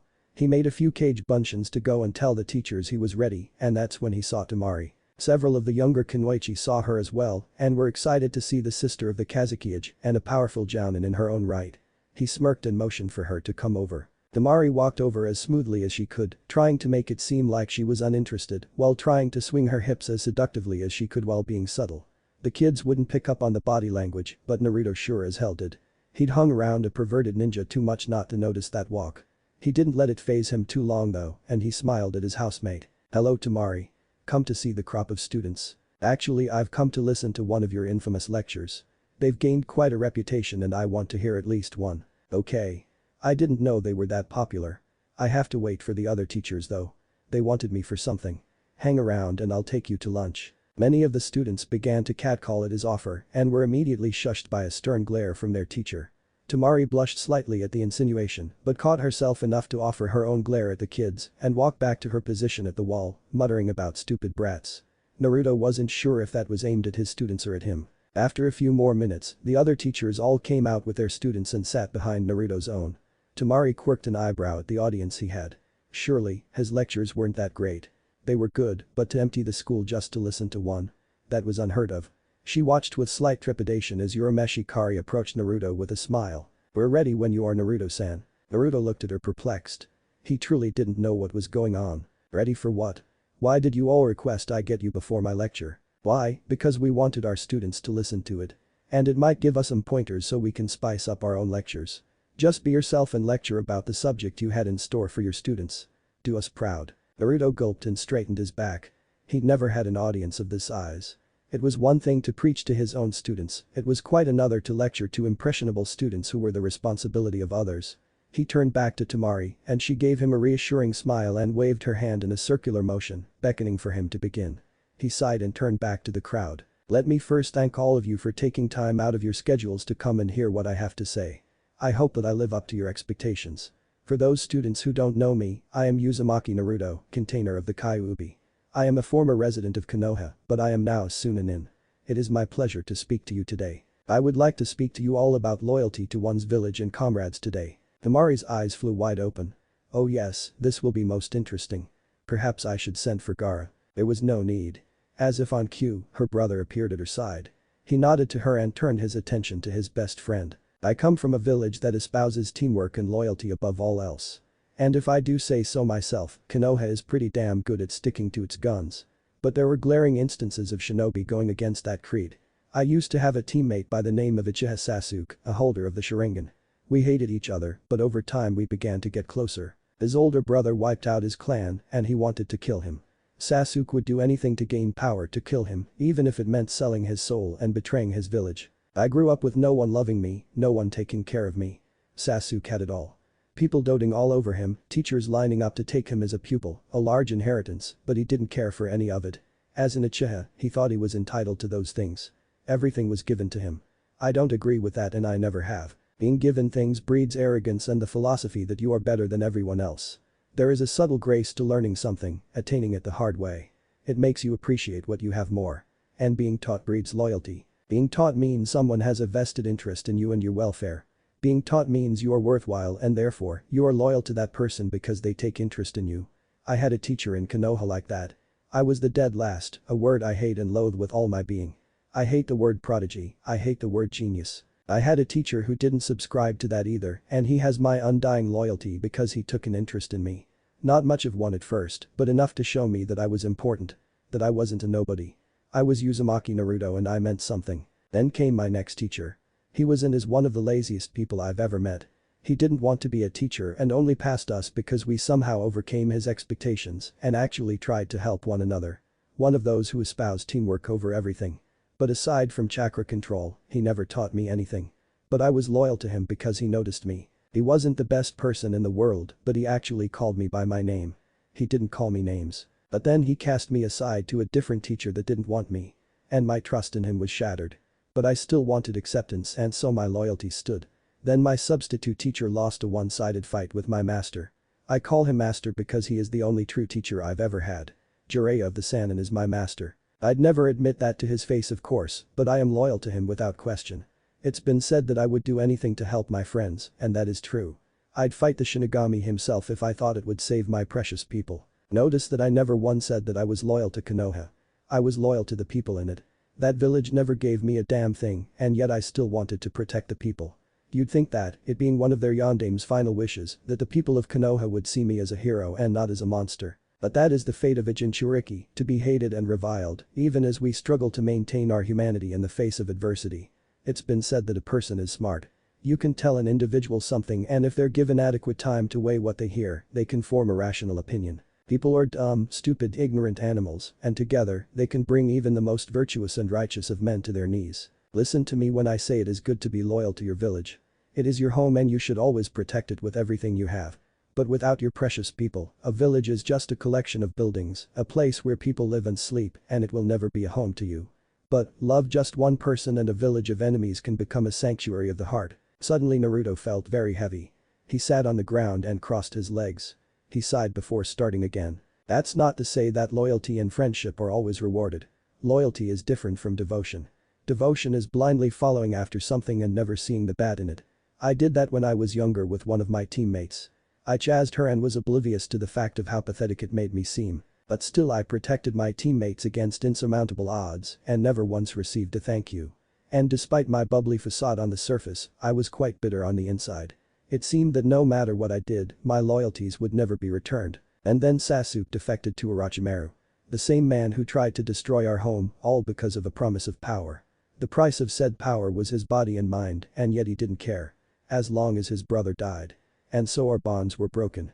And like an idiot, I kept trying to reshape those bonds and bring him back. I couldn't accept that he would willingly betray his village. And I had made a promise to my crush and I couldn't break that bond either. That was how my loyalties lay. But of course, my story is complicated and there are many variables that I haven't brought to the surface. The point of the lecture is that loyalty takes both sides being true to one another. Trust is the key. If you trust your comrades with your life and they can trust you with theirs, then you have their loyalty and you have theirs. If you can trust your village never to betray you and you show that you will never betray it, you both are loyal to one another. But loyalty is a two-way street and both sides have to be willing to walk it. Remember when you leave today that trust and loyalty are some of the hardest things to attain and some of the easiest things to break. One incident is all it takes to completely shatter whatever bonds you had with those precious to you. And that trust and loyalty may never be rebuilt. And if it is, it will take a long time. That's a sad truth, but it is a truth nonetheless. I want all of you to think on this. Naruto looked around and all eyes were on him. The children sat in awe at the frank discussion and even the teachers were impressed. Naruto sighed and smiled at the throng. Sometimes he felt so old. Remember to protect those precious to you. I say that quite a lot, but it is a rule to live by. Remain true to your ideals and your loyalty will never be questioned. And if anyone ever questions your loyalty, work twice as hard to prove you are the better man. Do not sink to their level, questioning a fellow ninja's integrity. If there is one thing I cannot stand, it is a traitor to one's village and friends. If any of you ever turn on our home. At this, Naruto channeled a fraction of the Kyuubi's power to change his appearance and give his voice that demonic edge. Everyone in attendance, except the Sand siblings, were frightened at the sense of power. When he wanted a point across, he'd get the point across. I will have no mercy upon you. I will request to be the one to hunt you down. All of you children are vital to this village's survival. Do not let visions of grandeur and false power lure you into betrayal. Do not fall into the trappings of others more foolish than you. Naruto let the demonic chakra fade and watched as the audience caught their breath. To their credit, the kids looked awestruck. Perhaps, there was hope for him here if they were so understanding. I'm sorry if I frightened you, but you must understand that I will not tolerate traitors. You were taught to be ninja, the best of the best, in this village, and you should never abandon it. If things don't go as you wish, try to change it. Don't run from your problems. Face them head on and I'll always be proud of you. Now I'm going to lunch and I suggest you do too. I'm starving. Whatever tension was in the air dissipated immediately. The teachers all chuckled and ushered the kids back inside. Naruto strode to the Sand siblings and put his hands on his hips while giving them a foxy grin. Well? How'd I do? Aram fed and nodded his head. It had been a good speech. Temari smirked at him and crossed her arms under her chest. Was the demonic chakra necessary? Some of them might have pissed their pants. They need to understand the dangers of running off and betraying the village. If someone had threatened Sasuke like that, I don't think he ever would have left. Ara sighed and shook his head. In any event, you two come to my office and we'll have lunch before you return to your class Naruto. Temari, you have to give me your report anyway. Gaara shined away, leaving the two blondes. Temari threw an arm around Naruto's neck and grinned. And after class, you and I have to discuss the particulars of our date. I hope you've been saving up while I've been gone. I have expensive tastes. She too disappeared. Naruto stood blinking for a moment before sighing. Why did I ever agree to that? There was no answer as he shined away. But the wind seemed to carry a lilting laughter on it at the Jinchuriki's plight. Chapter 6. Lunch with Gaara was always a blast, one way or another. Usually Naruto would just talk and Gaara would listen while doing paperwork, but occasionally he would ask Naruto's opinion on a document. That always brought a smile to his face. Currently, however, said blonde did not have a smile on his face and was quite displeased with how Temari's report was going. Apparently none of his friends thought he was cut out to be a teacher. That didn't make his day any better, and from the sour look on Temari's face while she was relaying it to Gaara, she hadn't appreciated it either. And that's that Gaara. The exams will be in Kumagakure this time, and any eligible students are welcome. I'd personally rather not send any genin to Kumo. I don't trust them. Yes, I quite agree with you. I think we'll withhold from sending any teams this go around. Naruto, I'm sorry, but I think you need to return to your class now. I might come over this evening, but more than likely I'll be stuck here. Naruto nodded and left to finish out his day. He had plans for this weekend, plans that included Temari and reading some more of those scrolls. Hell, he needed to learn how to do the Rasengan one-handed, so he'd send a couple hundred clones out to the desert to work on that. Hell, he'd make clones to read those scrolls while he was on his date with Temari. He had so much to do here, why not utilize his greatest advantage? And why the hell hadn't he thought of it sooner? He'd lost over 2 weeks that could have been put to use. The two siblings heard him growl in frustration as he left, but chalked it up to having to deal with the students the rest of the day. Temari turned back to Gaara and sighed. Hopefully Naruto would be in a better mood by the time their date rolled around. I think you deliberately left out some of your report while Naruto was here Temari. Care to explain why? Well, I wanted to tell him those parts personally. They don't really affect the mission, it's more what his friends told me what they thought of him personally. Several of the people in that room caught me at different times during my stay in Konoha to ask about his development here and what I thought. I'm going to have to get a different hotel next time. They wouldn't leave me alone. I see. Well, Konoha is of no consequence to Naruto anymore. He is of Suna now. I'm sorry Temari, but I have other matters to tend to. If you'll be so kind as to write up your report and turn it in later, you are excused. Temari nodded and left out the door, headed to the compound. Her thoughts were running to her date with Naruto and what she should wear. She didn't have anything beyond her normal clothes really. Well, she had a couple exquisite kimonos, but aside from that she didn't have anything. She was never one for formal dresses or suits. She didn't like pants, they constricted too much of her movement with the fan. Battle-style kimonos or her old battle dress were her favorite clothing. They allowed her full range of movement and in her opinion, made her quite the looker. She sighed as she walked through the compound's gates. Suna was her home and she never wanted to live anywhere else, but she loved the flora of Konoha. If only they had a garden in Suna, a park, something green. Her own experiments with gardening had ended on a low note. Even the desert flowers hadn't been able to grow under care. She laughed lightly at her misfortune. She was less nurturing than the desert. Yeah, that would attract the guys. Opening the door, she was greeted by the sight of two of Kankuru's puppets, swiveling their heads to look at her. She raised an eyebrow in annoyance at her brother's actions. He knew he wasn't supposed to bring his toys into the living area. Hey Kankuru. He peeked around from a new puppet he was building and grinned at her. Hey sis. How was your trip? Aggravating. Any problems while I was gone? Nah. You missed a bunch of good meals, but other than that, no. Naruto spent most of his time cooped up in his room, muttering something about land and making it fertile. He has some plans for the property he's trying to acquire apparently. Really? I hope he remembers we're in the desert. There's not much you can grow beside cactus out here. Ah well, he'll figure it out soon enough. Not like there's enough of a water source to support a garden anyway. Hey, you never know sis. That kid surprised us all before. Maybe he can do something. At the very least, he might have a window box. And I say that the area is too acrid and dry to sustain anything. But we'll see. Now if you'll excuse me, a hot shower and a good night's sleep are in order. Oh, and you missed another good lecture by Naruto today. I caught him giving one on loyalty to one's village. And you missed several good ones while you were gone. You know he has other teachers recording what he says to use for future classes. It's a totally new teaching system for Suna. Maybe we should share it with Konoha. I don't think we should share anything with those assholes. Before he could ask what she meant, Temari was up the stairs and had the shower running. Kankuru shrugged and went back to tweaking the traps on his newest puppet. His sister had always been an enigma to him, why should anything be different now? Temari calmed as the hot water cascaded down upon her. She moaned as she felt her muscles loosen and she did what she always did while in the shower. She sat down so that the hot water fell like rain and crossed her legs, letting the warm feeling wash over her. It always helped her to think to do this, and it was relaxing. She closed her eyes and thought about her current situation. She'd heard talk since Naruto was staying with them that he was one of the best-looking guys in Suna. No arguments there, but these women didn't even know him. They knew he was a Jinchuriki, and she had heard more than once say they'd like a go at the demon. That pissed her off.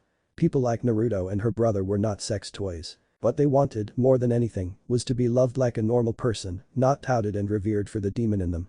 They especially did not want to be fucked simply for their stamina. Most Jinchuriki seemed to stay away from relationships and physical contact if at all possible. Naruto was an exception, but even he had problems with public affection. A simple hug could leave him disoriented and confused if it wasn't a person close to him. She'd have to break him of that. She shook her head to rid herself of the depressing thoughts. Now then, what should she wear for her date? She nearly squealed with anticipation. She'd never actually been on a date. Eating out with Shikamaru had been about the closest she'd ever gotten to it. Hopefully, nothing would ruin it. She sighed happily and washed her body off. She felt better than she had in days. Amazing what a hot shower could do to help one's mood. Wrapping a towel around her torso and rubbing furiously at her hair, she glanced at the clock. She'd been in there for over an hour. Naruto should be getting home in a couple hours, but he probably wouldn't want to go out tonight. Best to wait for the next night. It was a weekend after all, and they'd have all the time in the world. Really and truly, she just wanted to crawl into bed and sleep. In fact, that was a hell of a plan. If Naruto was cooking, she'd smell it and bolt downstairs anyway. She dove under the covers and snuggled against her pillow. She'd just take a quick nap. Naruto watched with pride as his students left the room. They were coming along nicely in his opinion. One of them had managed to make it onto the ceiling that day and stayed for all of 3 seconds before plummeting to the floor. Yes, they were coming along nicely. Henge was quickly becoming their favorite pastime and he had begun to send them out to infiltrate the other classrooms. He placed a clone in the hallway to watch for any students going to the bathroom and would wave over a random student to go and replace them in the classroom. This had become a favorite game of his students. One of his students had managed to not only infiltrate a classroom, but to disrupt it as well.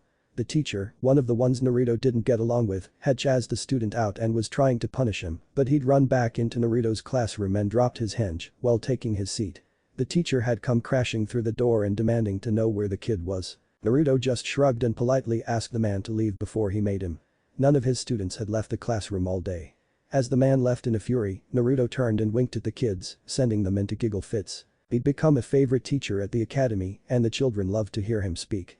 They said he made everything interesting. He hummed as he walked home.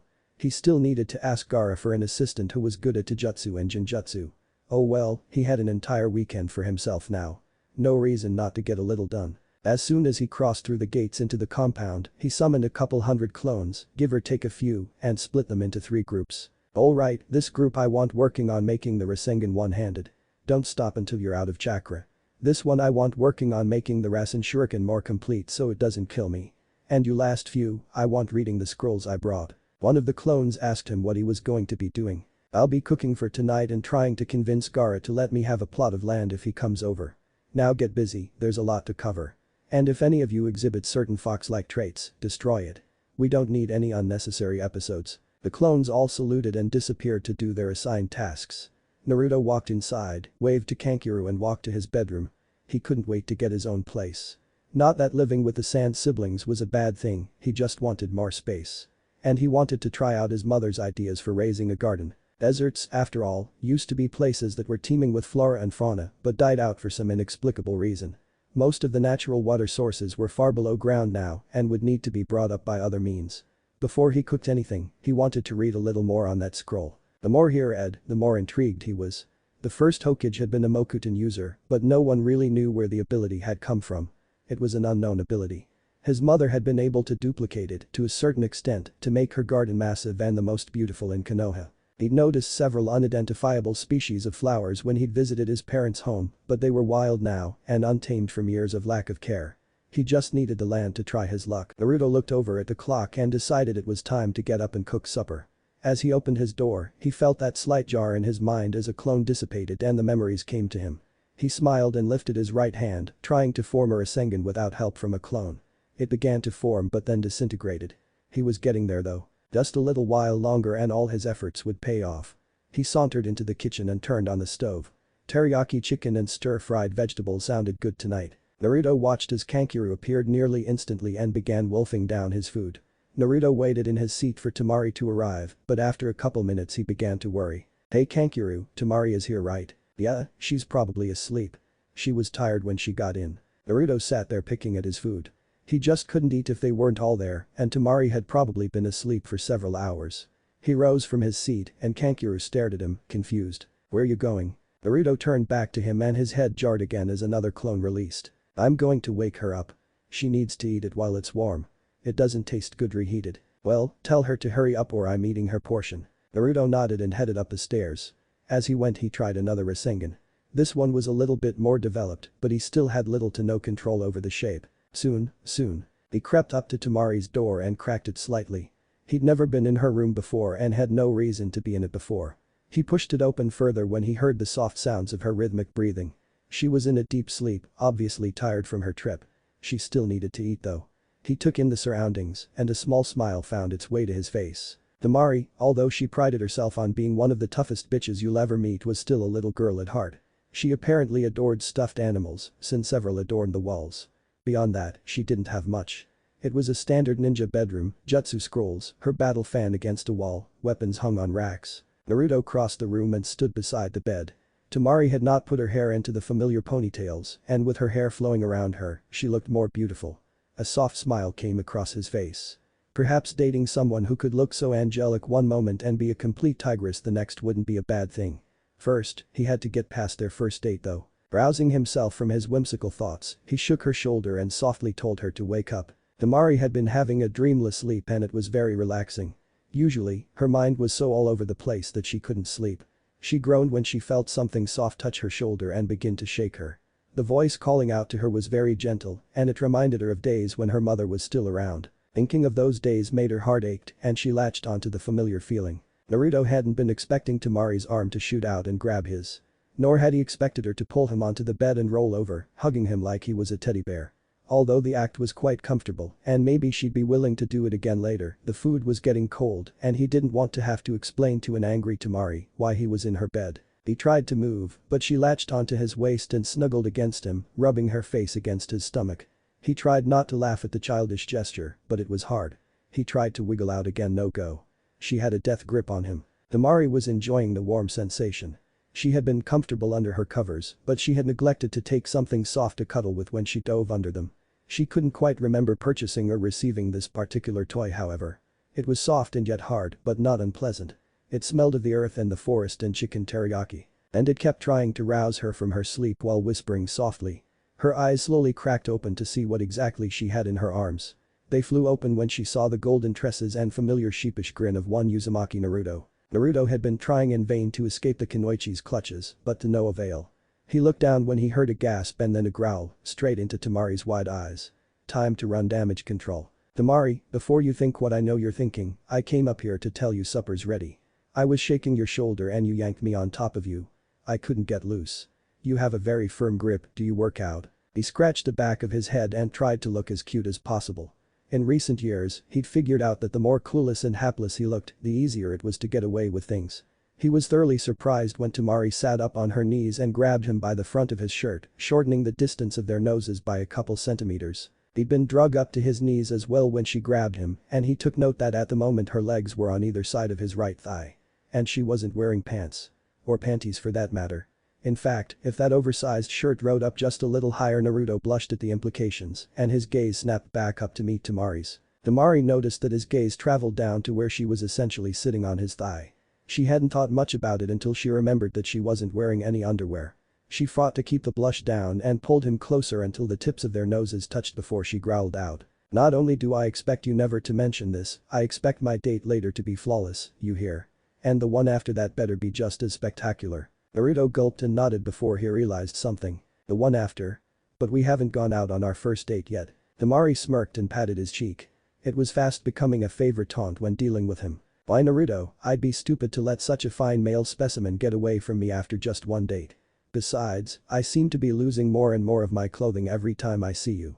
Maybe next time, I'll lose everything. Naruto just nodded dumbly and watched as Temari smirked before shoving him backwards, dumping him out of the bed and onto the floor. "I'll be down shortly to eat, now get the hell out of here, unless you want me to kill you." She laughed lightly as Naruto disappeared without a trace. "I am going to have so much fun with him." Temari emerged shortly thereafter to find a full Kankuro and a badly blushing Naruto.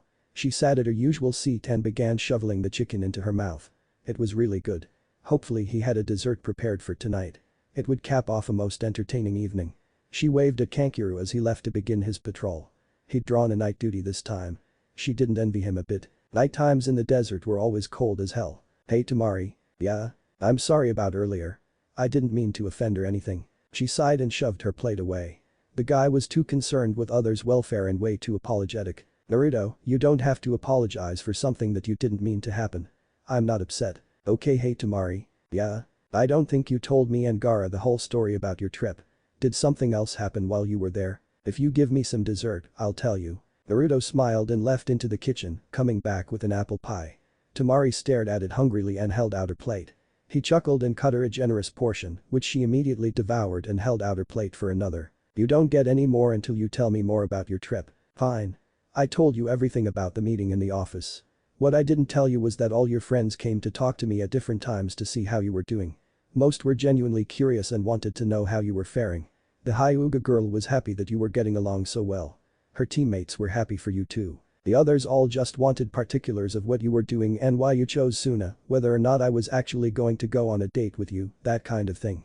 The two most interesting were your former sensei and your teammate, Sakura." Temari was lounging in her hotel room, enjoying a snack of dango and chilled sake, when she heard knocks on the door. She growled as she got up. Those friends of Naruto's were about to drive her up the goddamn wall. They just wouldn't leave her be. The only ones who had been somewhat pleasant were Hinata, who had treated her to dinner in exchange for some stories about the amicable blonde, and Iruka, who had offered to help her with whatever paperwork she might have this trip if she shared some of Naruto's teaching secrets with him. She was shocked to see Naruto's two ex-teammates standing before her. Sakura spoke up hesitantly. Temari-san, may we come in? We just want to ask a few questions and then we leave." Temari sighed and gestured for them to come in. "Sure, why not? Everyone else has come by, I figured you two would be among the first." She waited until they were situated in the room's two chairs and she took up her station on the bed, sitting cross-legged while munching her dango. "Well, go ahead, ask away." Kakashi cleared his throat and ran a hand through his silver hair. Temari did not like the man. She had heard Naruto's story of the Chunin exam and how he had asked Kakashi to stop Gaara's fight with Sasuke, fearing for his friend's life. Kakashi had blown him off and nearly caused Sasuke's death. No, she definitely didn't like the laid-back Jounin. "We just think that some of the things you've said are a little over-exaggerated. For one, Naruto can't be a Chunin without passing an exam. The Kazekage himself promoted him." "Very well. But him being a teacher at a school and only having been there for a short time. It doesn't sound plausible, and Naruto doesn't have the necessary skills to teach anyone." Temari narrowed her eyes and sat the dango down. She'd suddenly lost her appetite. "And why, pray tell, is he not fit to teach? What makes him so unfit? Naruto doesn't even have a good grasp of the basics. How can he teach others something when he can't even do it? It doesn't add up." "Yes, Temari-san, Naruto was always the weakest at the basics in the academy and on our team. Besides, he can't be around children with him being as unstable as he is." "Unstable? How dare you say he's unstable? Those kids love him and the way he teaches is perfect.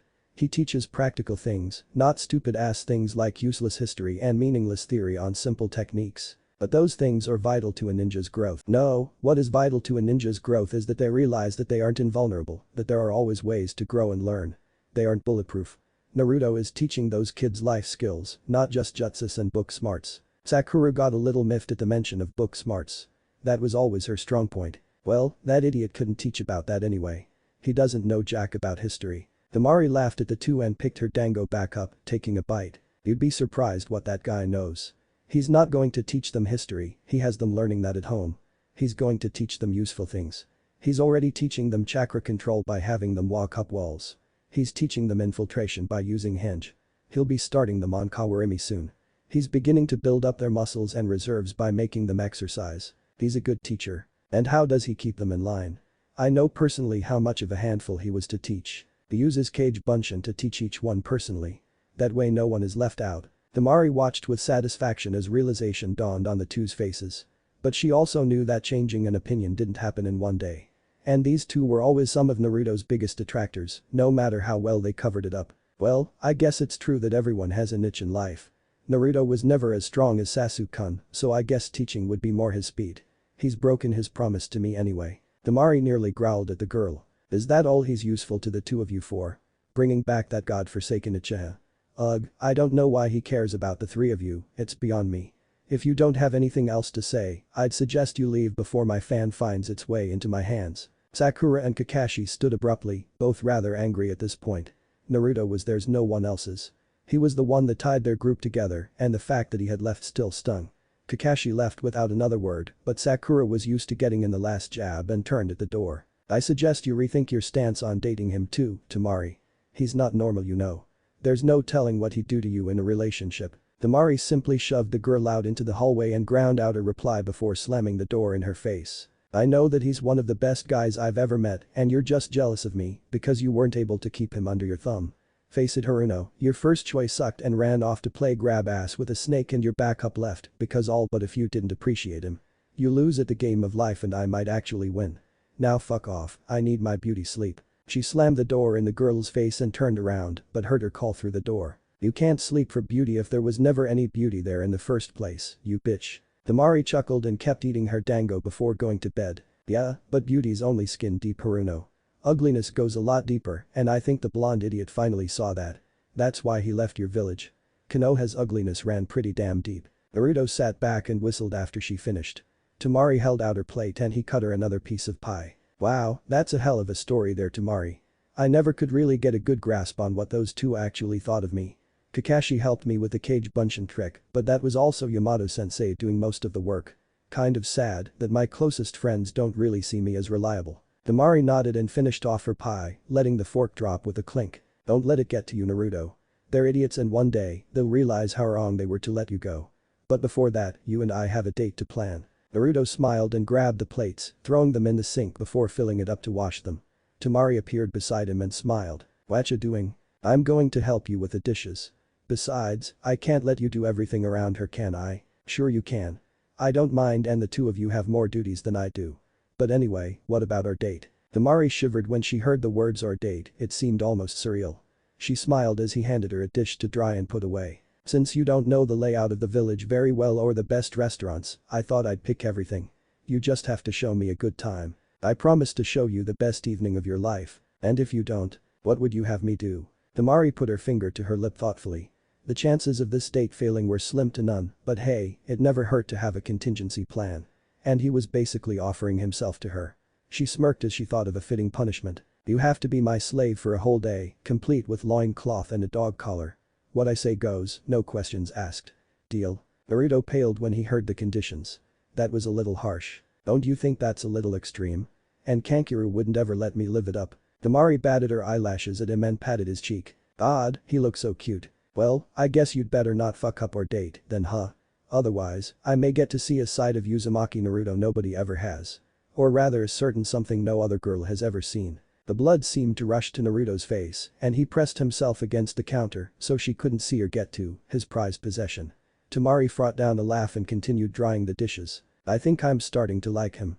He's definitely boyfriend material. And I wonder what he would look like in a loincloth. She refused to answer Naruto's question of what the nosebleed was all about. What if Naruto lived with Temari in her village? Thanks for watching my video till the end. If you enjoy this content, then do consider subscribing to my channel and leave a like if you guys need the next part, comment down, and thanks for watching the video and see you guys in the next video.